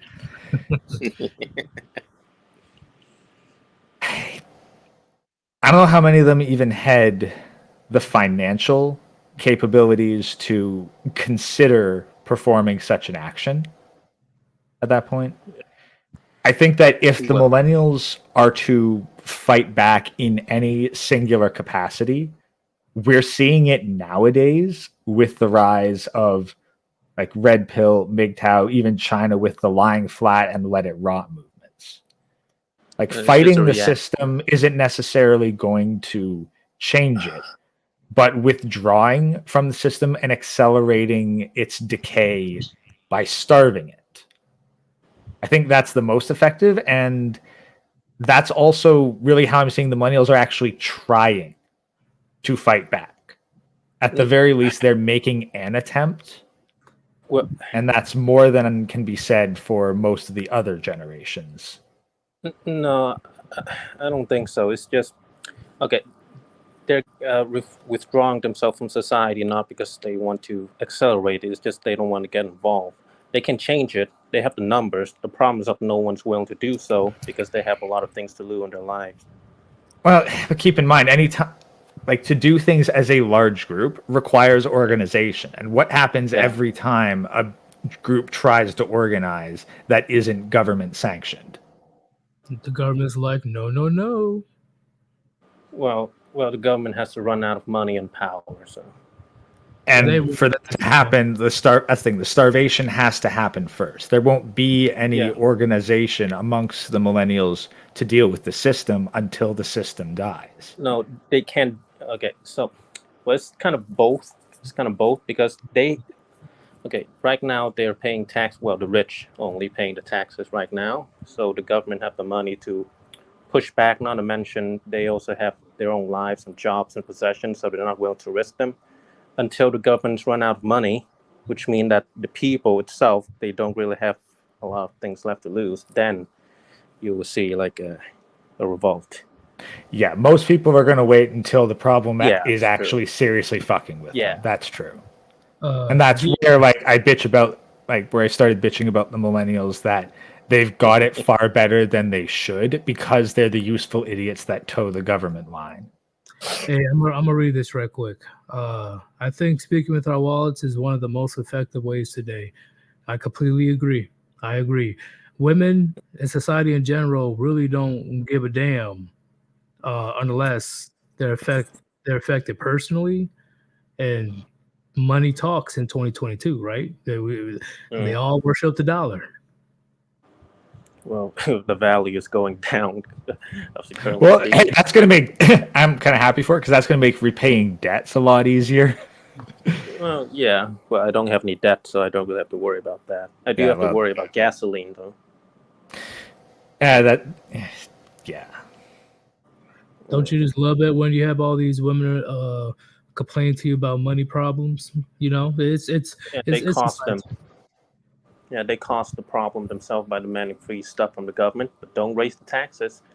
So Okay, it's not like the Also- women were paying taxes in the first place. yeah, because only True. men pay the taxes. Well, right now it's like 20% of the population paying taxes. So 20% the richest people. So yeah. But hey, Andrew, thank you very Yeah. much for Whoa, joining. whoa. What's Yeah. up? Before I go, I gotta ask, where are you from? West Africa or East Africa?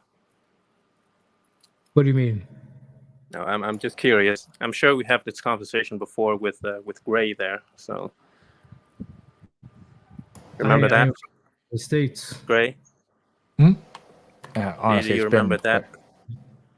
Do you remember that conversation we had? About West no Africa, man. East Africa? It's been so long, and there's literally dozens of hours of Okay. conversations and live streams since. Man, I'm sorry. Okay, so let me ask Sir Yeetus, are you from West Africa or East Africa? Your ancestry. Hello? I will have to look that up. I have to go Yeah. find the paperwork. I definitely forgot. Well, because okay, I found out that in West Africa, a large group of population there, they have this ghost DNA inside of them. Oh, the ghost DNA, yes. And Oh yeah, I remember. I know that. what the ancestor is, by the way. I know what this mysterious ancestor is. I think it's gorilla, and I know that I think that the people who knows about this as well, but they don't really want to disclose it because it may have some, flash. What's it? They may have some hitbacks, so and it could end their That was- career. So they're trying to keep That the was secret. literally the plot of a Lovecraft short story. Not gonna lie. So, Well- what's the importance of this gene? Oh, it's just okay. Recently, they found out that the people in West Africa, a large population of it, they have a mysterious ancestor. You know that people around the world, they have like Neanderthals ancestor in some of them. Yeah. So yeah, they discovered this group of mysterious DNA exists in West African people. Yeah, some They sort said- of ancient Yeah. hominid that they haven't determined exactly what it was. Okay, I think they know what it is, but they can't say it, or else they're going to lose their jobs. And it's got to be. That's the thing. It has to be close enough to Homo sapiens. Yeah. Otherwise, you wouldn't be Well- able to get anything to cross over. I don't know. That's the thing. Like, I don't know if humans and gorillas could even Yeah. breed to begin with. So saying it's Well- gorilla, I'm a bit skeptical because it's hard enough to get a lion and a tiger to like be But- genetically compatible, and they're fairly close. Well, they do have something called was it the combination between them called what's it? They've got the Liger? liger and technically the liger. But then Yeah. you've got like a horse and a donkey, and they make a mule. And the problem is that it's like, okay, you can get one kid, but all mules are sterile. Yeah, So But like there's a if you- certain threshold if you for the increase compatibility. if you increase the population, I'm sure some of them will be able to pass on Again, their- because we got the liger, yes, technically it might theoretically be possible, but there's a far greater. But if it's a significant portion of the population, yeah. then I'd say that it's Well- far more likely one of the like extinct hominid species. Well, I mean, you're given like millions of years of evolution to like spread your population. So I think it's You have to possible. you have to be genetically selected for, or have some sort of environmental pressure Yeah, that enforces it. Like how sickle cell anemia is very prominent in places which are regularly subject to typhoid. That's because typhoid is resisted by people with sickle cell anemia. But Yeah, depends if on you the get environment. two parents with sickle cell anemia, then you're just straight up dead. So when Yeah. in places where there's not typhoid, it's not evolutionarily selected for. yeah. Okay, hey, hold up. How do we get here?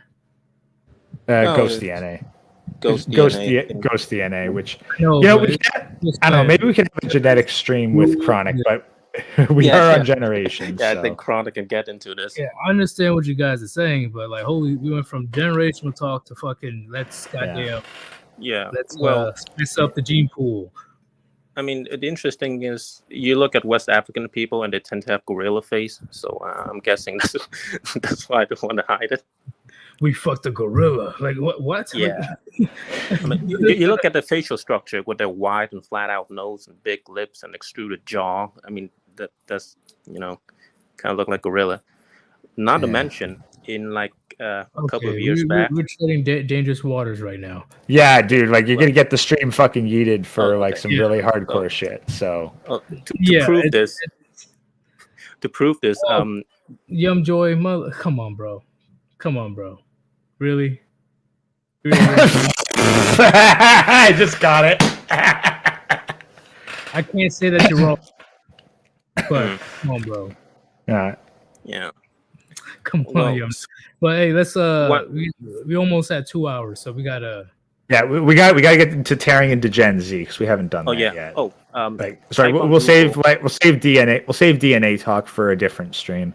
Yeah. Oh, by the way, a couple of years back, Google removed this facial recognition feature that linked human to primate because a lot of black people were, linking up with gorillas. So you can Google that up. Yeah, that's kind of funny. Yeah, I remember that. But no, we'll have to look into that another time and maybe get Chronic's 2 cents on it because he works in the field. Get him canceled for saying that black. Hey, we'll do it on like fucking Bit Shooter Odyssey or something. Not here. All right, we're treading very dangerous waters right now. Andrew, thank you for joining as a fellow millennial, and we will talk later on. I'm 52 years old. I don't believe you. Unity. Hey, Hammerhand's 25. Anything's possible. Hammerhand's 25. All right. I say we should do a part 3. Fuck it. Zoomer's gonna get their own show then. Yep, Zoomer's gonna get their own. I know Carry On has been waiting the entire time, but I was trying to. Hey, maybe we can get Manic in here. Actually, that'd be good. Actually, that is I think we got 2. I think we got 2 Zoomer. I think Rishi's a Zoomer as well. Yeah, let's see if we can grab the Zoomer members of the Warband to have the Zoomer episode.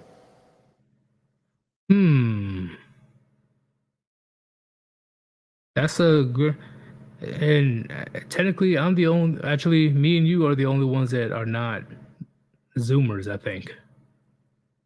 Chronic might be a millennial, but he's probably on the. I think Chronic and Ruby are like similar age to you, it's kind of on the border of millennial and Zoomer. But I think Manic for sure is a Zoomer. Rishi, I actually know very little about. I have no idea what age he is, but given his humor, probably Zoomer. Definitely Zoomer. He's been killing it with memes. I'm not able to keep up because of my the back pain. I have to go to the place that will support AARP insurance for senior citizens. Gotta have another steel spike put in there every week. He's more machine now than man. But yeah, based on this is crazy how technically I'm not really the oldest member now. Because I think we're both in LA 20s, right? Oh no, man! I'm older than that. Older than that. Oh, see, look at that. He's older than that. Gray is officially the oldest member of the Warband.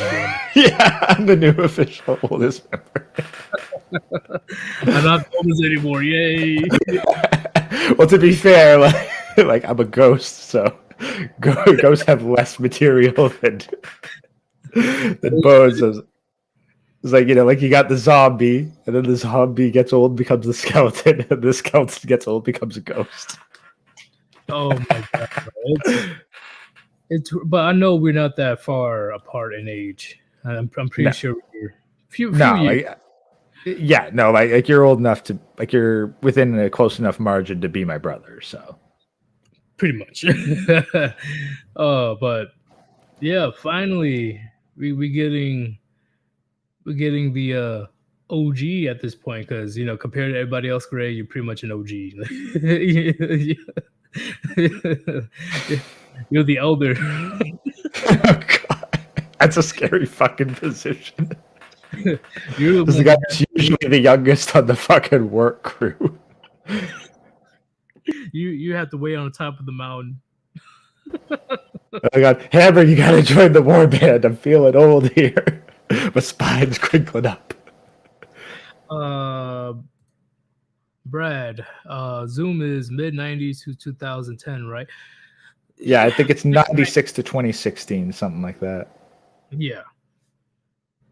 So I'll say a good amount of us is teeter-tottering between millennial and Zoomer. Like we're the gray area. Yeah, like if you're like early to mid 90s, then yeah, it's right on the cusp. So is either people born around the mid 90s are the youngest millennials or the oldest Zoomers. But if you remember life before smartphones and you actually got kicked out of the house and stuff, I will label you as a millennial. Yeah, well, then, yeah, I'm solidly in that category. Oh shit! But chat, put a 1 if you want us to do a part 3 when it comes to Zoomers. And this time it will be in the morning. What's up? So, sorry, this is just this one comment by SCE kind of in the private chat back here. I want to get at. It's like, right here, and because I think he's out. I'm like, you're going to keep falling into the same traps until you finally figure it out. Hate me for shit I never had any control over. Have a good one. I'm out of here. It's like, hate me for shit I never had any control over. Welcome to being a fucking millennial. But you don't hate anybody. No. I hold every generation accountable here. I'm not holding the boomers any less accountable than I do any other generation. Yeah, I'd bitch out the fucking greatest generation and silent generation if they were A, alive, or B, on the internet to begin with. Right, because see, you shouldn't perceive point out flaws as hate. You shouldn't do that. That's what feminists do. So I ain't calling a cesspool a feminist. That's not what I'm saying. But when it comes to the conversation, we can't get to the point where it's like, oh, you just hate us. You just hate us. You just this and that. No, not once I've heard Gray say anything that will imply any type of hate. Do I have an axe to grind with the boomers personally? Well, I've certainly dealt with enough shit from them. They've certainly got a lot of smoke with me, so why can't I clap back at them a bit? I hate simps though. Oh yeah, well, fucking hate simps of every generation. Fucking simps. That's the only group of people that I hate. All right, because there's no excuse for your simpantry. There really isn't. You're the main cause of the decaying of the of society, in my opinion. Because if all simps stop simping, believe me, modern women will be singing a different tune. Let me see. And that tune might sound something like...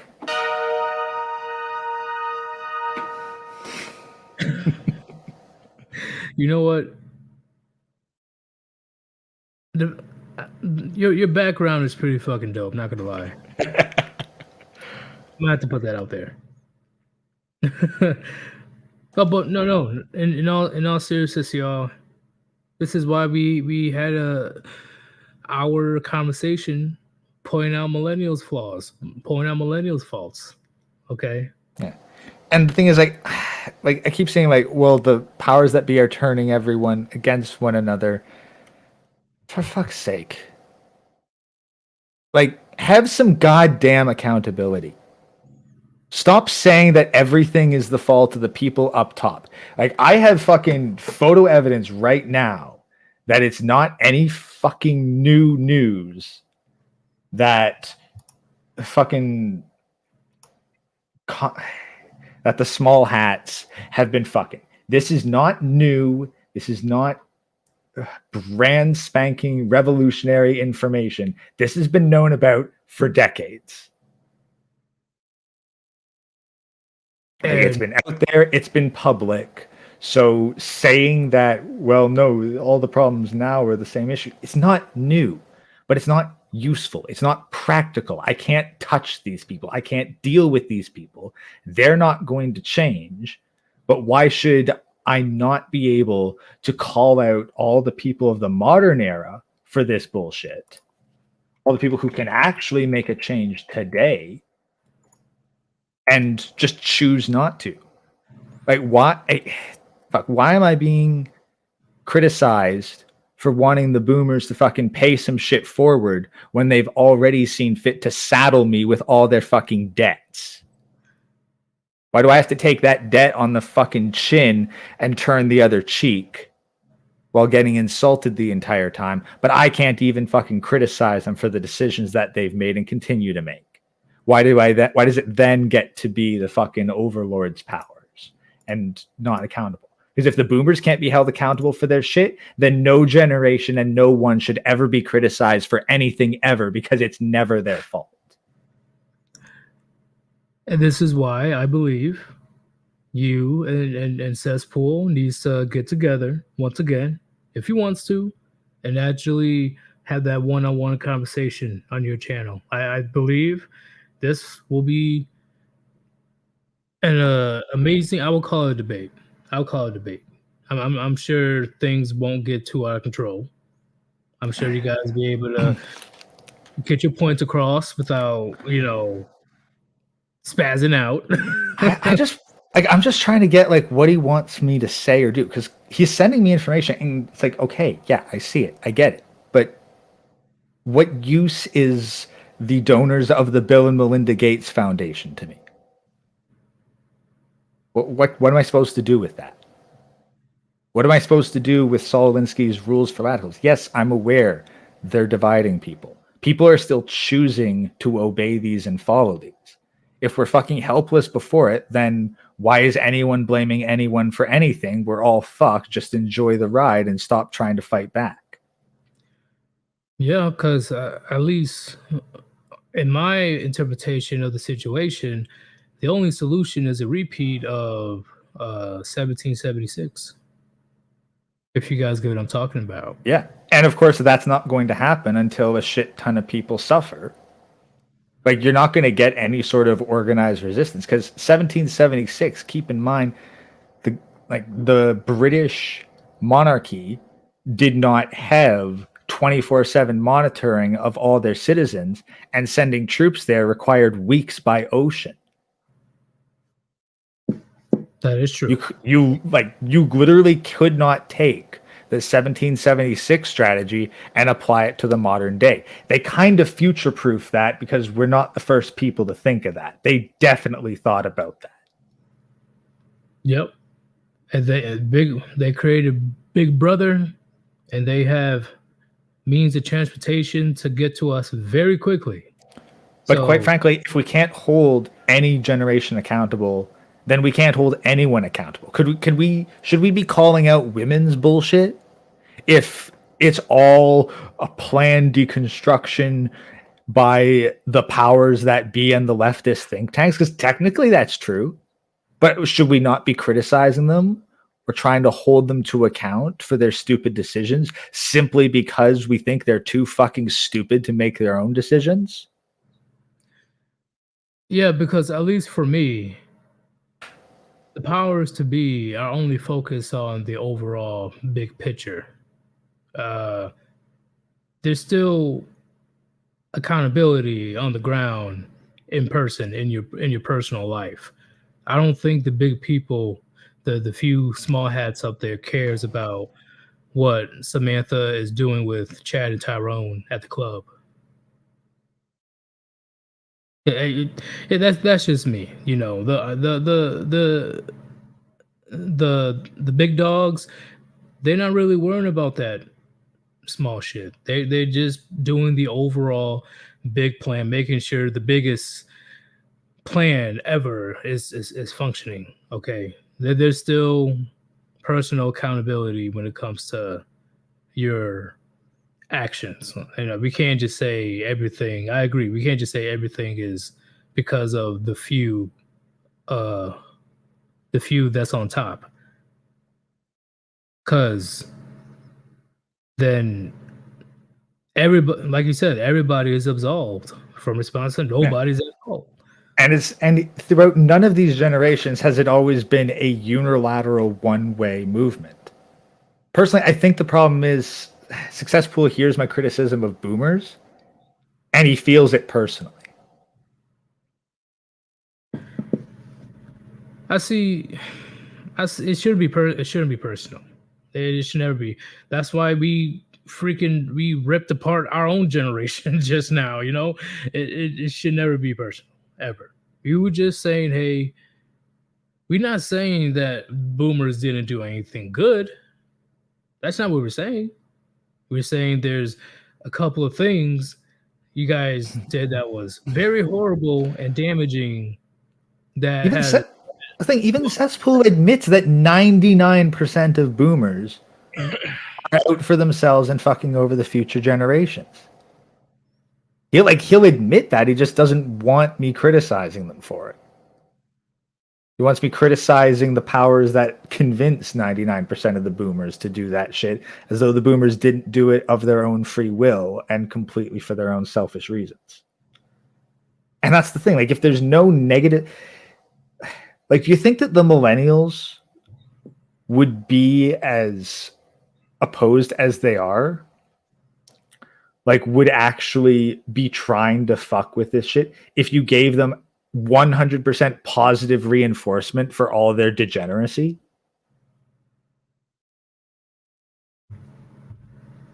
Agreed. I definitely see what you're saying. You need to fucking hold everyone to account and criticize them, because otherwise what incentive do they have to not doing what they're doing? If you're just going to praise someone, they're not going to change their behavior. Agreed. If they fuck up, you should be held. Men hold other men accountable regardless. Even though all men won't accept responsibility, this is what we need to do to have a functional, successful society. Hold people accountable when they fuck up. That's just it.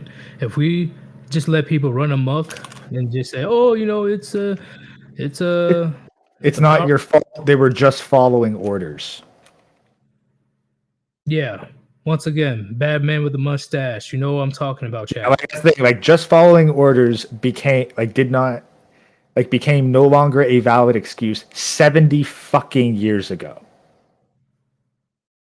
Agreed. There's even the the German soldiers from 1945 are still getting put in jail. There was one, I think it was 4 or 5.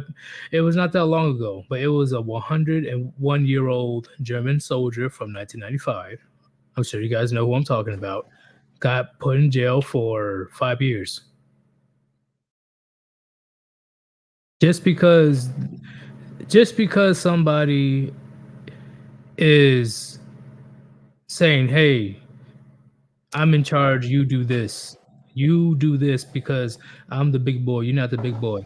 It doesn't absolve you from morality. It doesn't absolve you. And here's the thing, and it fucking and it means here's the thing, with the Canadian trucker incident, they were a bunch of cops that turned in their badges rather than enforce the orders. Am I supposed to say that the cops that enforce the orders are moral equivalents to the cops that said, "No, this is where I draw the line, I'm not doing this"?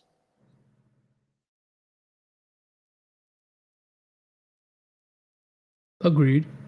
And I know I've seen a couple of videos of the very same Canadian cop saying, I'm just following orders. Motherfucker, you didn't have to follow those orders. And you know, and there's at least one of your fucking brothers with more integrity than you that chose not to. It should get to the point where, how'd I say? You should know as an adult and as a human being where if something went too far. If you know that what you and your peers are doing is just, it's not right. And you have to be held accountable. It doesn't matter, oh, it happened 70, 80 years ago. Why are you still? It still has a long-term effect that's affecting us today. And trying to absolve oneself of responsibility by saying we didn't know any better, where does that excuse apply in the real world? Because it's like saying some dude when I'm not at home came up and shot my dog, and then I found the same dude 25 years later. Oh, I didn't know, man. Hey, I didn't know that was your dog. Come on, man. Like, you could have got another dog. What you talking about? I would still be seething with rage. This is ignorance is not protection from consequences. Yes. Your actions will always come back to haunt you, which is why making bad decisions or having horrible behavior is going to bite you in the ass eventually. Right? Not personal case, you make a bad investment in education. I don't get absolved of the fucking debt simply because, I didn't know it was a bad investment. I still gotta fucking pay it.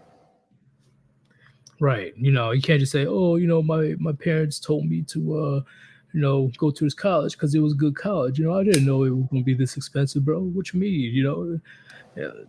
I didn't know that this career was going to be this hard to get into and not provide money to proportionate to the cost. Like, yeah, that was fucking stupid of me, but I still did it. Did I have anyone who fucking told me otherwise or laid down common sense? No.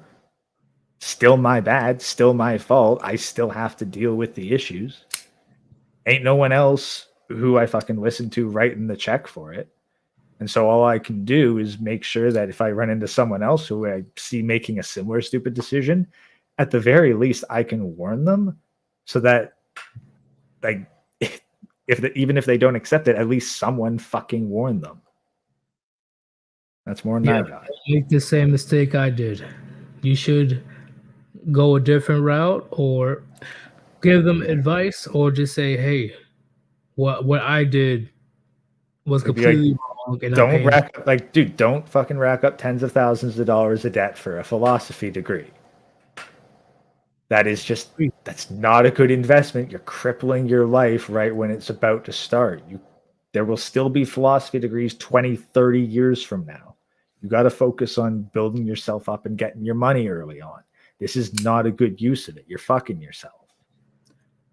And then, bam, you just save a future generation from suffering the same consequences. Even if that's the thing, I tried. Even if they didn't listen, I fucking tried. Agreed. I completely agree. And maybe they'll get like a year or two in and be like, you know what? I got to focus on other shit right now. That advice was right. And then they'll back out before they get even further in debt. Yep. And chat, once again, we're not saying boomers are horrible, evil people. Is that what we're saying? We're just pointing out the flaws. That's it. Pointing out the flaws and holding them accountable. Pointing out the flaws, holding them accountable, and I want them to stop fucking bitching at the younger generations for not doing as well as them. It's like you can't you can't shoot someone in the legs and then complain that they can't run as fast as you. Agreed. It's something that, because I know the older you get, the way less likely it is for you to change your perspective on things.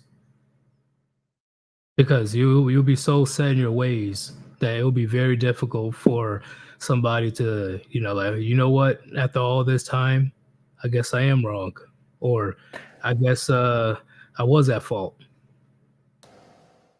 Yeah, and this is physiological. Like your neural pathways will get more and more set, and they'll get more and more efficient. So it's harder and harder to find a new one. That's why it's essential to constantly be looking for some sort of mental conflict to constantly test, adapt, and alter yourself. Because if you do get too set in your ways without having them tested, it's very easy to fall down a path where you believe something that's wrong for a long period of time. This is why I have a favorite quote from Muhammad Ali. I love this quote. I love it. A man at 20 that has the same mindset at 50 years old wasted 30 years of his life. Mm-hmm. I love that quote. It's just beautiful. Muhammad Ali was fucking based as fuck. Respect. Bro, very educated dude. Holy moly. I watch all of his probably not all of his, but I watch a lot of his interviews. That dude is no joke. Like he could literally be a rapper if he wanted to. Like his poetry is on point. Yeah, and one of the good ones, not any of this mumble rap bullshit. No, not the mumble rap. None of this mumble rap beat poetry bullshit. Actual fucking lyrics and song structure. I'm so mean, I make medicine sick. I'm like, oh. But yeah. Once again, the whole point of this mini series we have about generations is it goes across the board of we all have flaws, right? We all have flaws, no matter what generation it is. It is going to happen, but the drastic change from the 1950s, 60s, all the way up until now, it's a rapid decline. It is very rapid. And right now, we're just shifting through the generations to see what went wrong. And right now, we went through 3 generations so far. I didn't really get into Gen X for the most part. Only got to Gen X. Yeah, honestly, Gen X is kind of hard because they didn't really have the social media presence per se.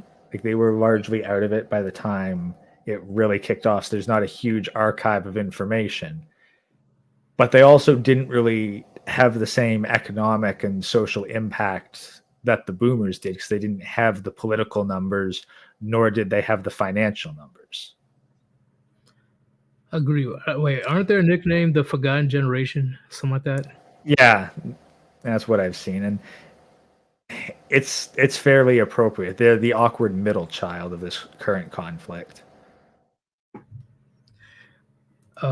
Evil Hermit, and I know Channel 1800. He donated a couple $10 total super chat.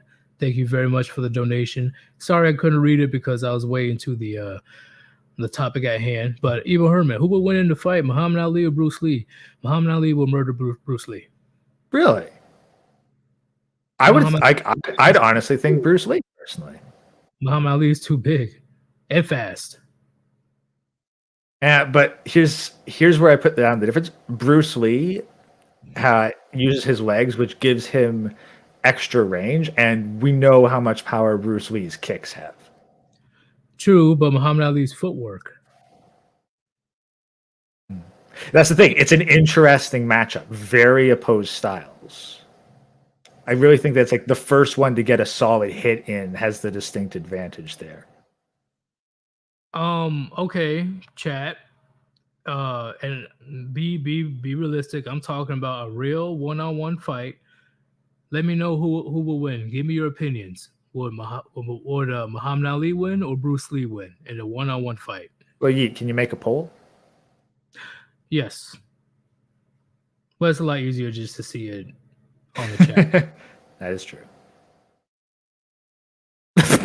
Carry on. Oh, Okay.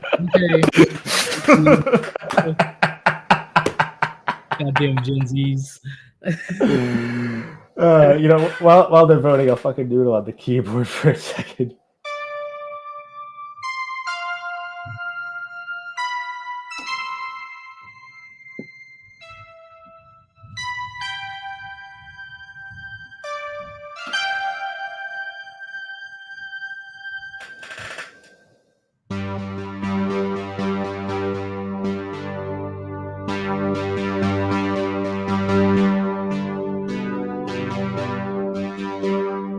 All right, I put down the poll, gentlemen.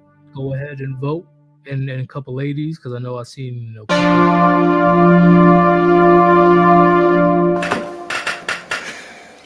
All right, great.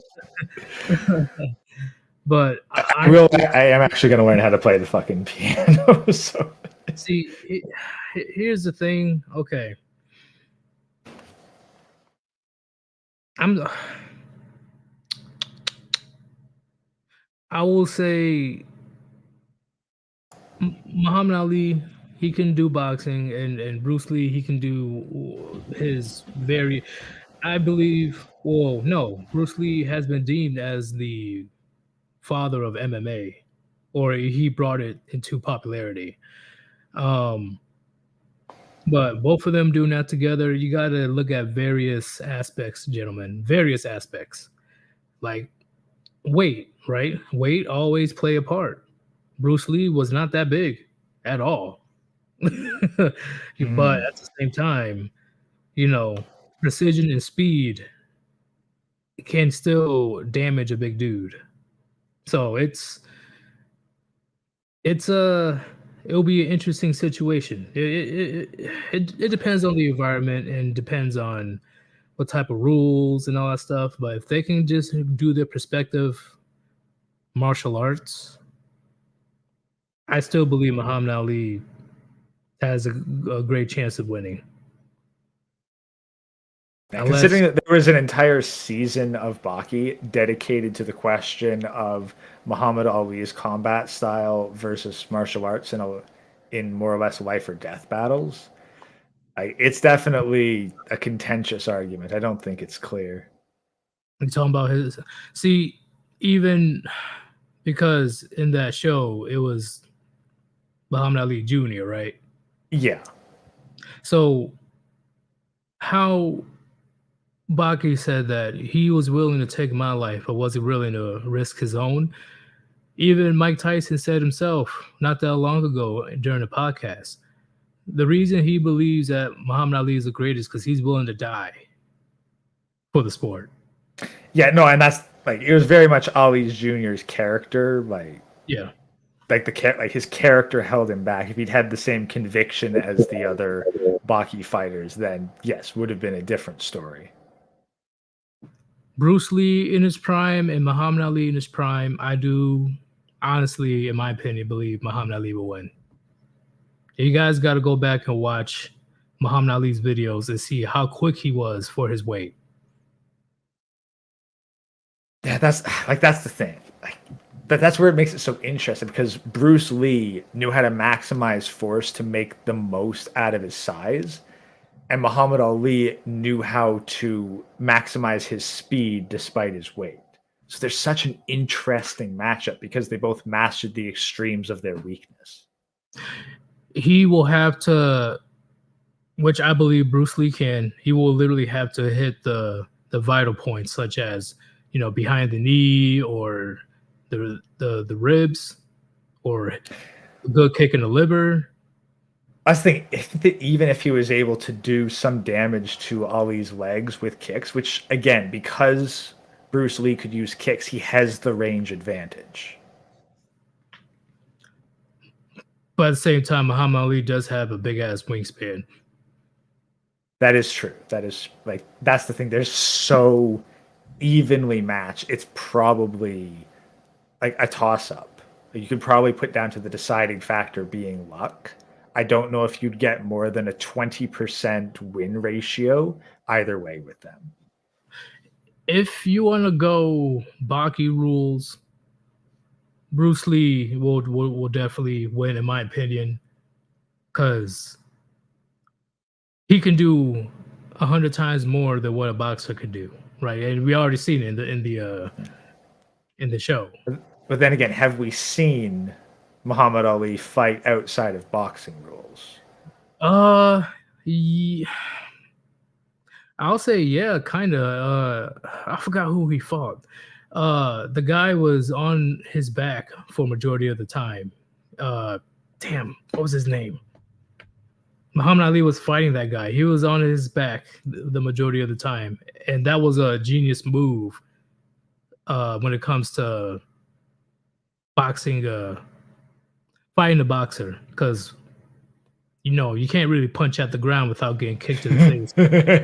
Oh wait, no, that was actually a scene in Baki too, where Yujiro lays down to say, "Hey, have you figured out how to deal with this yet?" And Ali was like, "Well, if you're laying down, it means I win." And then he just walks off before Yujiro tears the building apart in rage. Right, and I have seen that. I honestly, I was afraid for Muhammad Ali Jr. Not gonna lie.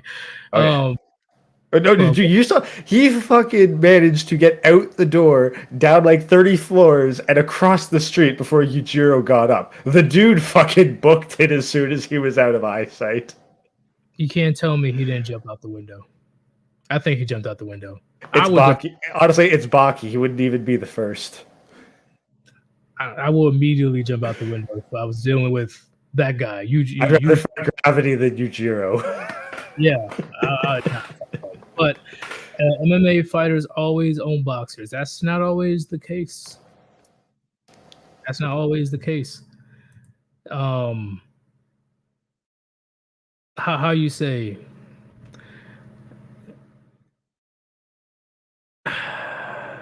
It depends on the size as well. Because if it's like 130, 140, 150 pounds, yeah, I see where you say the MMA takes the advantage. Like there's a clear weight class difference. Like if we put Muhammad Ali and Bruce Lee in the same weight class, lightweight, then advantage probably goes distinctly to Bruce Lee. But if we give them like their prime weights and accept that weight class doesn't mean shit here, then like Muhammad Ali definitely has a force and endurance advantage in terms of that, and Bruce Lee has to rely more on like probably crippling Bruce Lee. But yeah, Bruce Lee would have to cripple Ali like first to limit movement to actually get a solid kick, because Bruce Lee at max movement could probably absorb a lot of Bruce Lee's attacks. God damn, this fucking easy both their names. You guys need to understand heavyweight power. All it takes is one punch, one hit. That's all it takes, and you are severely injured. You will feel that punch. I guess Bruce Lee might have had insane output that way, but physics is still a rule.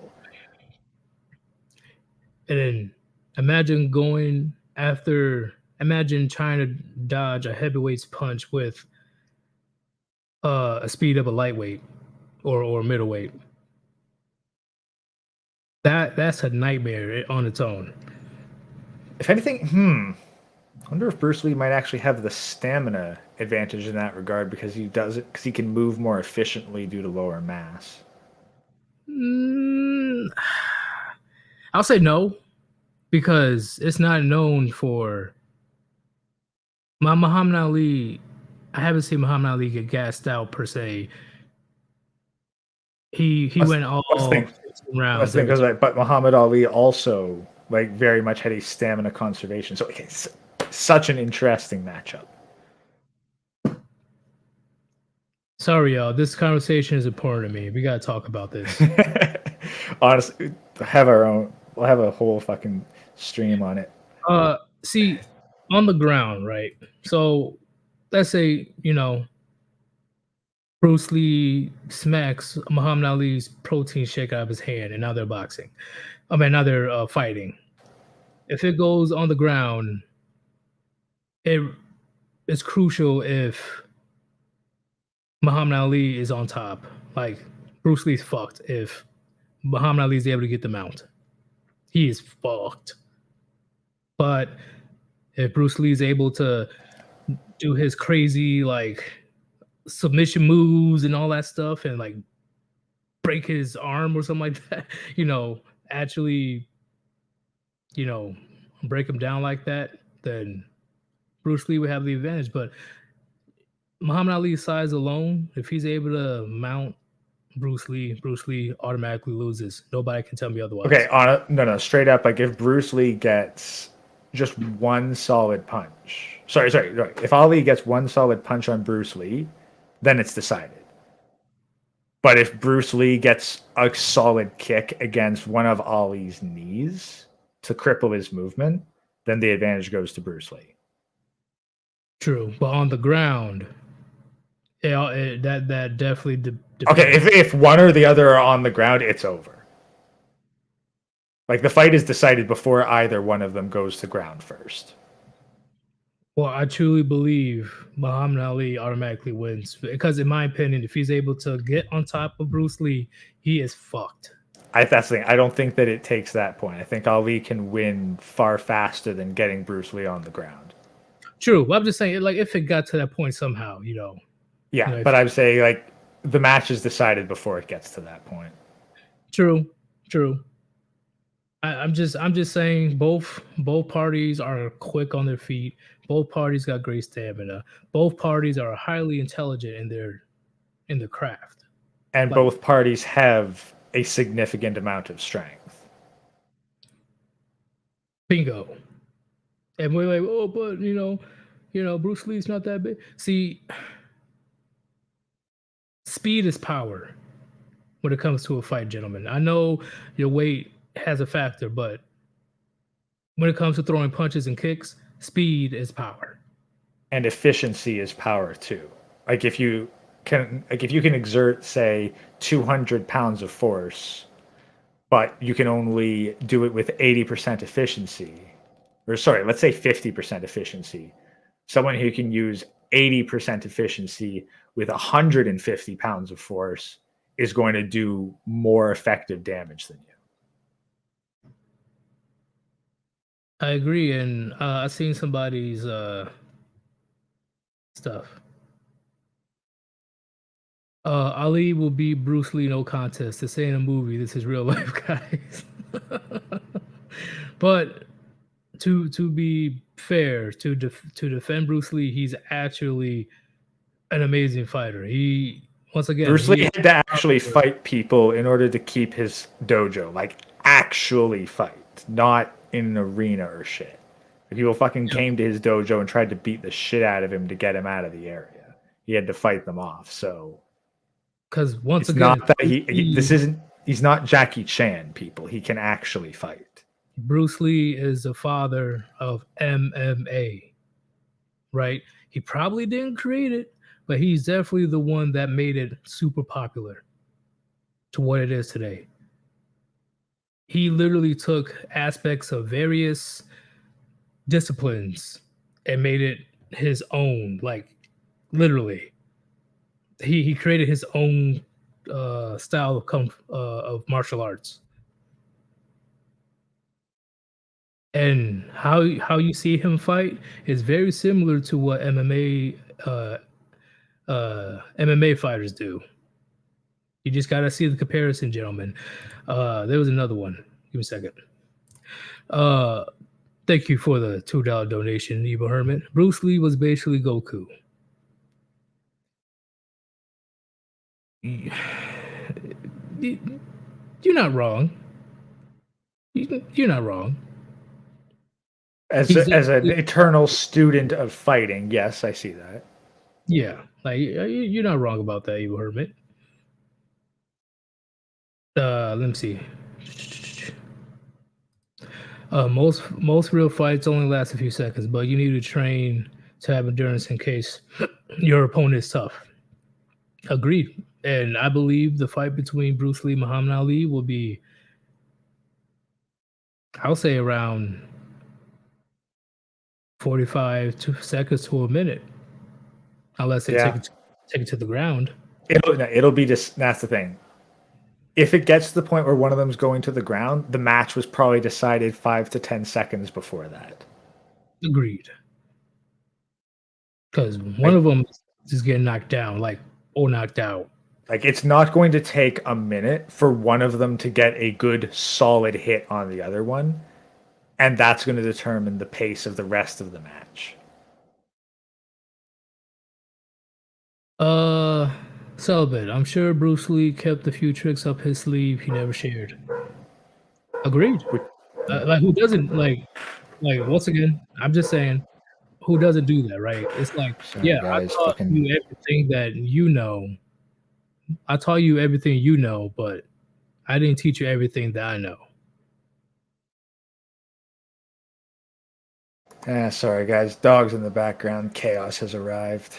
Oh, it's all good.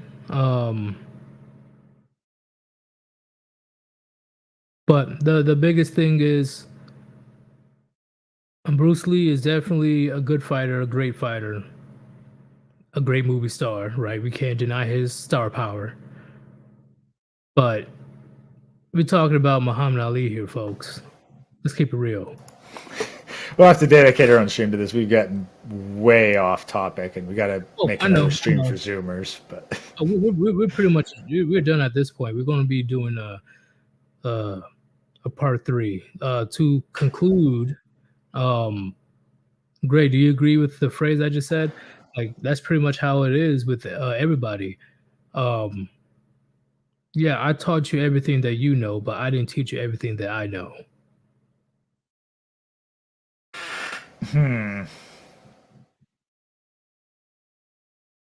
I've encountered examples throughout history where the master has acknowledged the student as superior and that they have nothing else to teach them.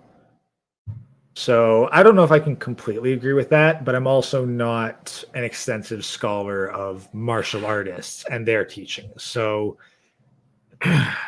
I personally will say they taught them everything to be ready. You know how they say, "Oh, you completed your training. There's no further reason for me to teach you." But I guarantee you, the master knows a lot more than he's giving out because he has that experience. Again, maybe that's in martial arts. I've studied the arts, like just the regular arts, a little more extensively. And there have been examples of the students straight up surpassing the master, and the master being like, "You're better than me. I got nothing else here." Oh yeah, that will almost always eventually happen. Like, hell, even in video games, right? You know, you got your little brother or your friend, you teach them how to play, and then eventually they want to come at the king. If you want to come at the king, come at the king correct. But eventually, they'll be better than you. Now, one day, they'll be like, you know what? You surpassed me. But I still didn't teach you everything that I know. You just became better than me in this sport or game. But I still know tricks. Yeah, no, we've seen plenty of times where an old man beats a young blood. So I don't know. That's the thing. I can't say it is a 100% universal rule, but I'm sure there's plenty of incidents where it's applied. So right. Can't completely agree, but I do see where you're coming from. It's kind of like a boss going to phase 2. You're like, oh, what the fuck? Like,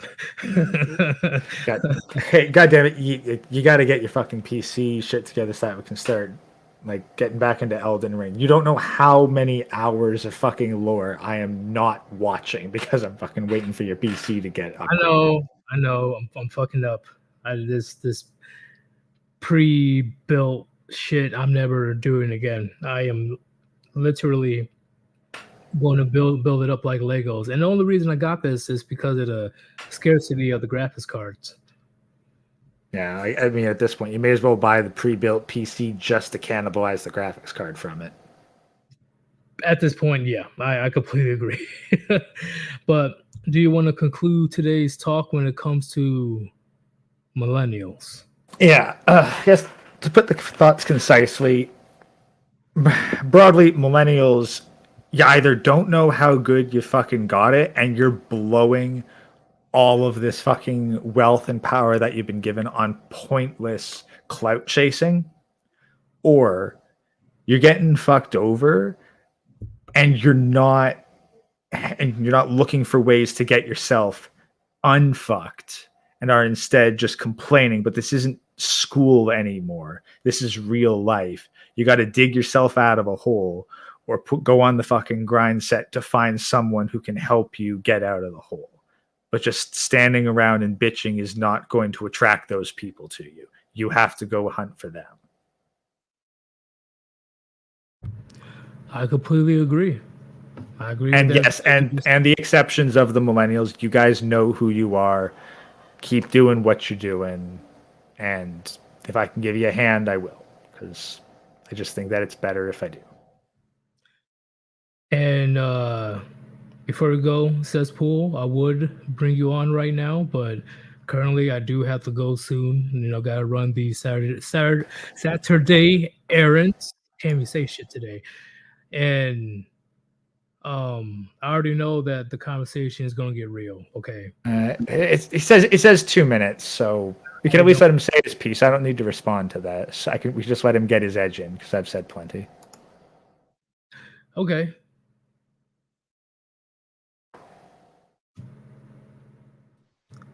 Boom. Bruniti. What's going on? All right.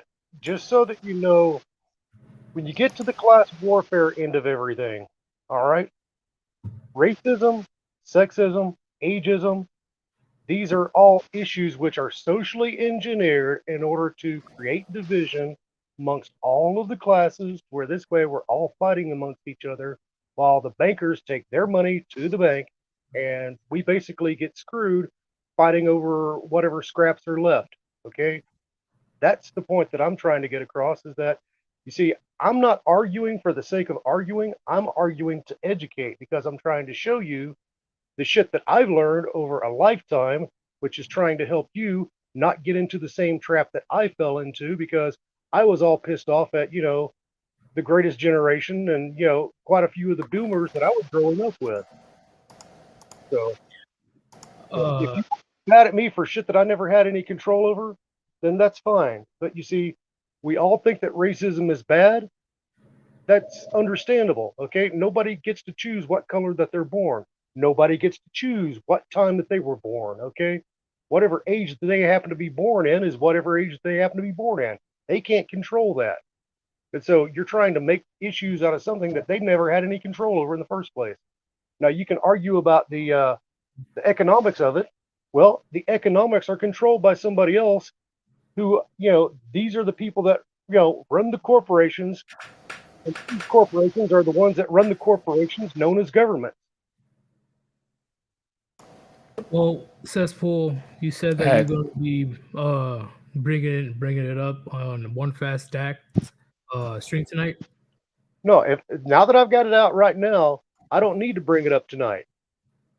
I'm just trying to let you guys know. I'm just saying it would be a great topic to talk about amongst, Sandman, Hammer Hand. I honestly believe it will be a great insight on the conversation. Well, like I said, all of this is just part of the class warfare that I've been trying to explain to you. Look, all of this shit is designed to create hatred and chaos amongst everybody. Because if we're fighting amongst each other, that gives them more, advantages, where this way they can manipulate all of us. Okay. You see, that's what they do, is they get you to think emotionally rather than rationally. So this way, emotionally compromised people are easier to manipulate and easier to control. See, here's the thing, Joy. Not once I've said, or to my knowledge, Gray said that the boomers get all the blame, and that's not what we're saying. On top of that, there is no hatred or getting mad at each other. That's not what I'm here trying to create whatsoever. I'm just pointing out the flaws of every every generation, right? To see what happened between the 1950s and 60s all the way up until now. We And that was just pretty socially much engineered. the map. What? Look, said that was all socially engineered. The media, okay, and it doesn't matter if it's social media. This was going on long before social media. This was in the magazines of the time. This, that, and the other. They've been doing this for a long, long, long, long time. Way before we were ever born. As a matter of fact, you can trace this shit back to like the 1830s that I can see, and that was during the Industrial Revolution, whenever they started with collectivism, collectivization, and that's what led to Karl Marx writing about communism. And all of this it's been coordinated, okay, and it's been going on for a very long time. If you want to be mad at me because of how old I am or whatever, that's fine. You can hate me all that you want. I don't give a shit. The thing of it is that I'm trying to tell you that there are forces behind all of the real hatred that everybody is experiencing. But Okay, look, what do you want me to say, Cesspool? What do you want me to say? I'm damn just it, trying to all say, it- No, not what you're trying to do. Literally, just tell me. What do you want me to say? You've gone through the same thing many times. I got it. I understood this shit before you said it. What do you I'm want me to I'm say? letting ageism show, motherfucker. Shit. Just get it through your head that, look, this is not about any one particular age. This is not about any one particular race. This is not about any one particular sex.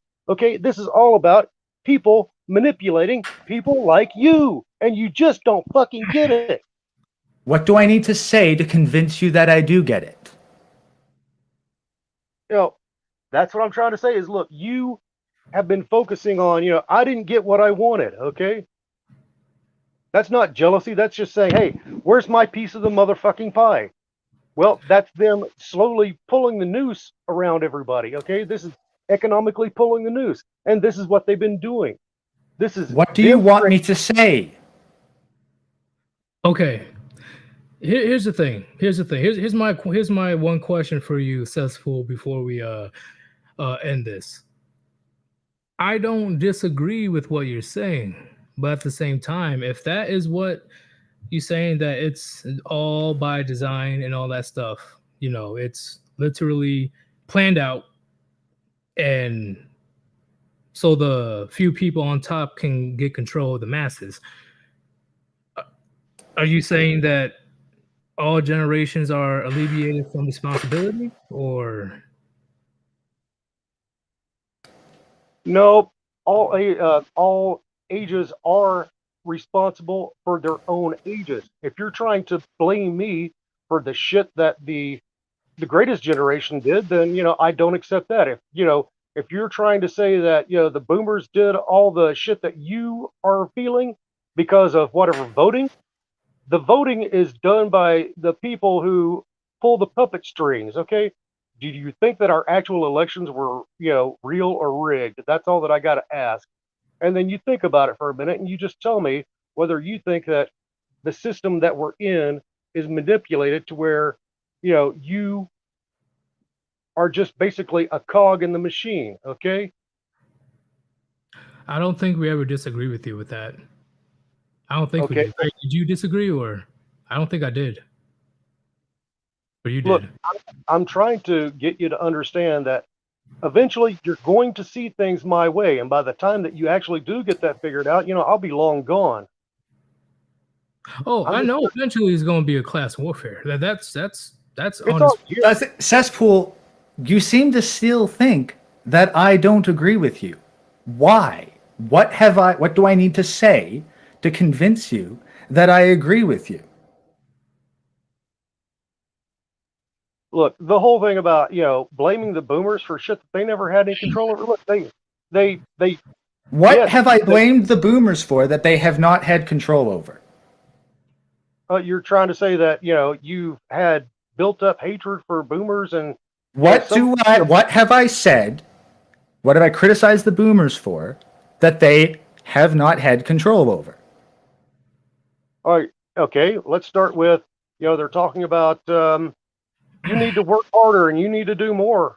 Okay, I'm working my ass off. I'm, getting 4 hours of sleep, working 9 hours a day, doing this, that, and the other. I'm just saying, look, you are, What have I criticized the boomers for that they have not had control over?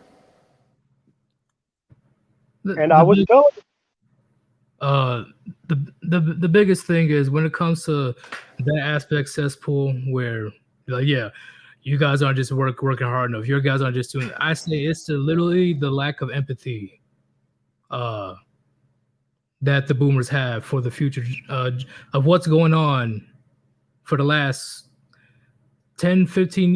The value of the dollar is going to shit, and we all know this. But the lack of empathy from the boomers to just say, "Oh yeah, I got all this, I got all that." Why don't you just work hard? You know, never got like, patience bro, with we're me, trying. Like we're trying here. We're trying. What do you mean? Like I got 3 fucking jobs, but majority of my check is going to the rent or going to the mortgage and stuff. You know, that type of uh issues when it comes to boomers talking down to other generations. Yeah, what I'm saying is that, look, the boomers can only be blamed for so much. Yeah, they have a lot of issues that they are guilty of. I'm not going to deny that. Okay. But what I'm saying is don't lay all of the blame on the boomers. I understand that, they basically had the voting, which they really didn't have any control over. I mean, on one hand, yes. On the other hand, no. It's kind of a mixed deal. But once again, So do women not have any control over the vote? Because if it's all rigged and from the top down, then all voting is irrelevant and we can't hold anyone responsible for what the government does because the vote doesn't matter. Does who not have any vote? Women. Like, should we stop using they're the majority of the voting population as an indication for all these social and economic policies? Because, well, if elections don't matter, if voting populations don't matter because it's all rigged anyway, then it doesn't matter that anyone can vote. Okay, women are more emotionally, they tend to think more emotionally. So what happens is that when they do vote, they vote with their emotions rather than thinking long term. So, but if voting doesn't matter because it's all rigged, then what does it matter whether they think emotionally or logically? Okay, well, when you put most of the people in prisons, they lose their ability to vote. Therefore, you get more women to roll the vote your way. But why does voting matter if it's all rigged anyway, and it doesn't matter because whoever votes is irrelevant? So hey, can we both agree, or we all agree, that literally these two things can be plausible at the same time? I can see both you guys' points being right simultaneously. I'm just trying to get some consistency here, because if voting doesn't matter because it's all rigged anyway, then no one, regardless of their voting power, can be held accountable for the decisions of the government. If voting does matter, then the boomers, being the largest voting bloc by age, do bear some responsibility for the political decisions of their era. Which is it? Are people accountable for who they vote for or not? Okay, if you're going to go on that, you could say that when Trump got elected, he busted up their ability to manipulate the system, and they gave him constant hell over his entire presidency. They made sure that that wouldn't happen the next time around. Okay. I really got to do these errands though. So I know I got to go too. Yeah. But once again, I can see both of you guys' points, and I see why both you guys feel some type of way. But it should never ever get to the point of hating this guy, hating that guy. Man, we just having a discussion, chilling. Like I already had my little drink going, right? I'm enjoying the conversation, but we don't have to get crazy like that. We never had. We're the Warband. We talk about some real shit, right? Look, I don't get why. Like, is it because I'm emotionally invested in this, or because I have some harsh criticisms for the boomers that you think I hate them? Like, I'm critical of them. I see them as having a lot of power that they could use to create a better future for themselves and others as a whole, and they're not. And if they're not going to do that, and they're not going to acknowledge that they've screwed over future generations, then at the very least, I want them to shut the fuck up and get out of the way so that the younger generation has a shot at trying to save themselves. Yeah, and I'm saying that you're wasting your talent on shit that doesn't fucking matter. Well, I can't do anything about the shit you think does matter. And you think I had any control over it? I don't. I never have. Dude, I got fucking 20 plus years of hatred for shit I had nothing from shit I had no control over, from people who had far more power than me. So welcome to being a millennial if this is just happening for the first time for you. Well, I'm actually in pretty good shape, so I can't complain too much. So No, if you're upset that you're being held accountable for the flaws of your generation and that you had no control over it, great. That's what I've had to deal with my entire life. So okay, you're saying that it's like more of like a 90-10, where I'm saying it's more of like a 60-40. I mean, yeah, hold them accountable, but you have to draw the line somewhere. I can't fucking do shit to them. Am I not even allowed to complain about the shit they did wrong? I'm saying look past the ageism part. I do. I'm using the fucking ages and voting and fucking blocks as indicators of time. You can't look past age because people who are a certain age were born in a certain era, which ties them temporally to political, social, and economic factors. I'm not saying, old people, fuck old people. No, I'm pointing out specific age groups making specific decisions that had ripple effects on other age groups. That you happen to be in this one specific age group that draws criticism is irrelevant. Yes, and who's controlling all of that? And it certainly isn't these people that are doing the voting. I'm saying that they're being manipulated by others. That's what I'm saying. Yeah, well, there were people back in the boomer generation calling out this manipulation, and they were ignored too. So if it's going to be fucking, well, they were manipulated, then no generation is responsible for anything because of manipulation. Either people are able of making fucking independent decisions regardless of manipulation, or they're not. Which is it? Our generation was getting sent off to Vietnam to fight in a war that they didn't want any fucking part of. Yeah, and a bunch of you were fucking protesting that shit and throwing rocks at the people who went. And guess who's in fucking charge now? Still, pretty much the boomers. A good amount of boomers. Yeah, still in charge. They're going to like the people who fucking died in Vietnam. People who fucking died in Vietnam, like died in Vietnam, but got fucking compromised by the communists. Yeah, so did every other fucking generation. So why do the boomers get to shit on all the younger people for getting fucked over by the same group? Okay.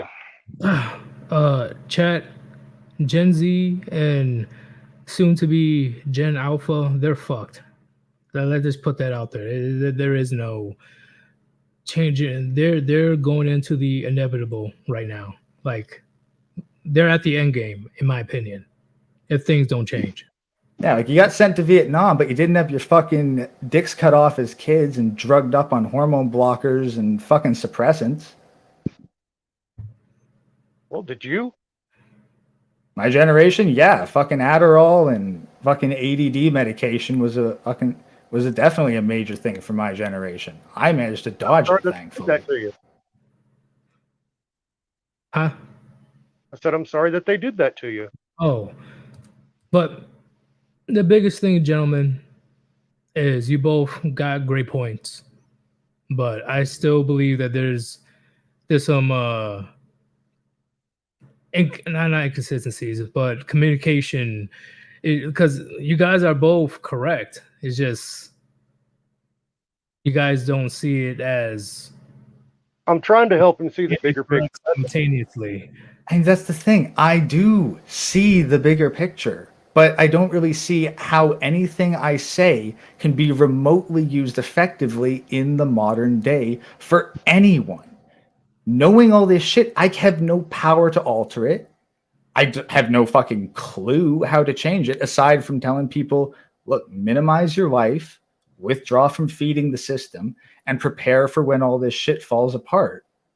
Like, what else am I supposed to do for that? I can't just keep repeating the same shit all day. There's extra stuff to dive into. This is a talk on the generational stuff. Yes, I have issues with the boomers. The boomers can today, right now, make decisions that will improve the lives of others and help the future fucking survive. And I think criticizing them for the poor decisions they are making right now is the only sort of repercussion they're ever going to get until it's too late for them to do anything at all. Yes, and what I'm saying is that all of your politicians are puppets, to political action committees that are bought and paid for by a certain group of people, and that they do the bidding of their masters. Okay, but that's not useful. How is that useful to anyone else aside from the people who are financing these groups, which I guarantee you millennials, Gen Z are not doing? And what I'm saying is that, look, we're fighting over the semantics of a situation when there's bigger stuff in play. I understand that you agree with that. What I'm saying is I'm fighting over the solutions to it and things to be resolved in it. The root causes we are not in disagreement over. Okay, well, how do we eliminate the cause? That's what I'm asking. Well, we eliminate the cause by starving the beast and the financial juggernaut that is it, and preparing to go completely independent and to break away from the collectivist system as a whole. Which what I'm seeing right now. I'm seeing that shit right now with MGTOW. It's in progress. It's just going to take a while because a lot of people got to suffer, and these things take time to adapt. Yes, but is crypto the answer in starving the beast? I didn't say crypto is the answer, and fuck no. It's reducing your fucking tax contributions, living a more minimalist lifestyle, and not financing people who don't benefit you. I said absolutely nothing about crypto. I'm honestly on team precious metals here. Yep, precious metals. Actually, I say both, but that's just me. Yeah, no, that's the thing. Like, I personally big fan of crypto. People think they can make it work great, but I think precious metals are a far better long-term investment. As long as if you're capable of working with crypto and manipulating it to turn fucking massive profits, or you actually think that you can get a decentralized future from it, that's a different discussion. I can't really say one way or the other. I just throw my support behind precious metals. As long as you don't get in that stupid NFT, we're good. Yeah, as long as you stay with the big three, everything will be okay. Anything after that, I mean, it's basically a Ponzi scheme. Yeah. But I'm kind of on the fence with Ethereum. I just think silver's a better investment. But that's a discussion we'd want to have with TFM, honestly. Which is fine. I gotta go. Yeah. All right. All right. Let's pull. Anything to say to the Warband before I let you go?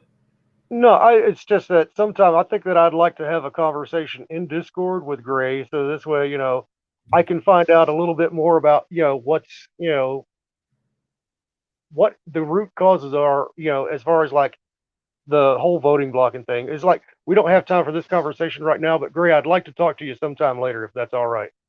Yeah, sure. Like, I gotta do a bit of running around today too, but like depending on what your schedule is this evening or even tomorrow during the afternoon, we can have an in-depth talk on this. Okay, cool. All right. Boomniti. Boomniti. All right. I believe we made some great progress. Okay. Yeah. But thank you, gentlemen, for joining us. Thank you, One Fast Jack, for visiting. I should be able to join you guys tonight. I may or may not be late. I'll let you know. Expect new music because I know I've been playing the same tunes for a couple months now. I'm gonna mix it up. I'm gonna give you guys some good music, and soon there'll be some new animations. So I'm definitely excited about that. It's slow. It's very slow to get these animations because the person that's creating it is pretty backed up right now. So it's going to take a minute, but just brace yourselves. It's going to look pretty good. And it's all thanks to you guys. Gray, you have Anything else to say to the Warband before we head out? Nah, I'm all good, man. I've said all my piece on the millennials and a little bit extra too. All right, cool. This is Sir Yeetus. Hopefully you guys enjoyed a shit ton of gems we dropped on you guys, especially the millennials. Okay. I think this will be a pretty good stream to watch over and research and look it up. See if you agree or disagree to what we have to say. We are out. Peace. Peace out, Warband.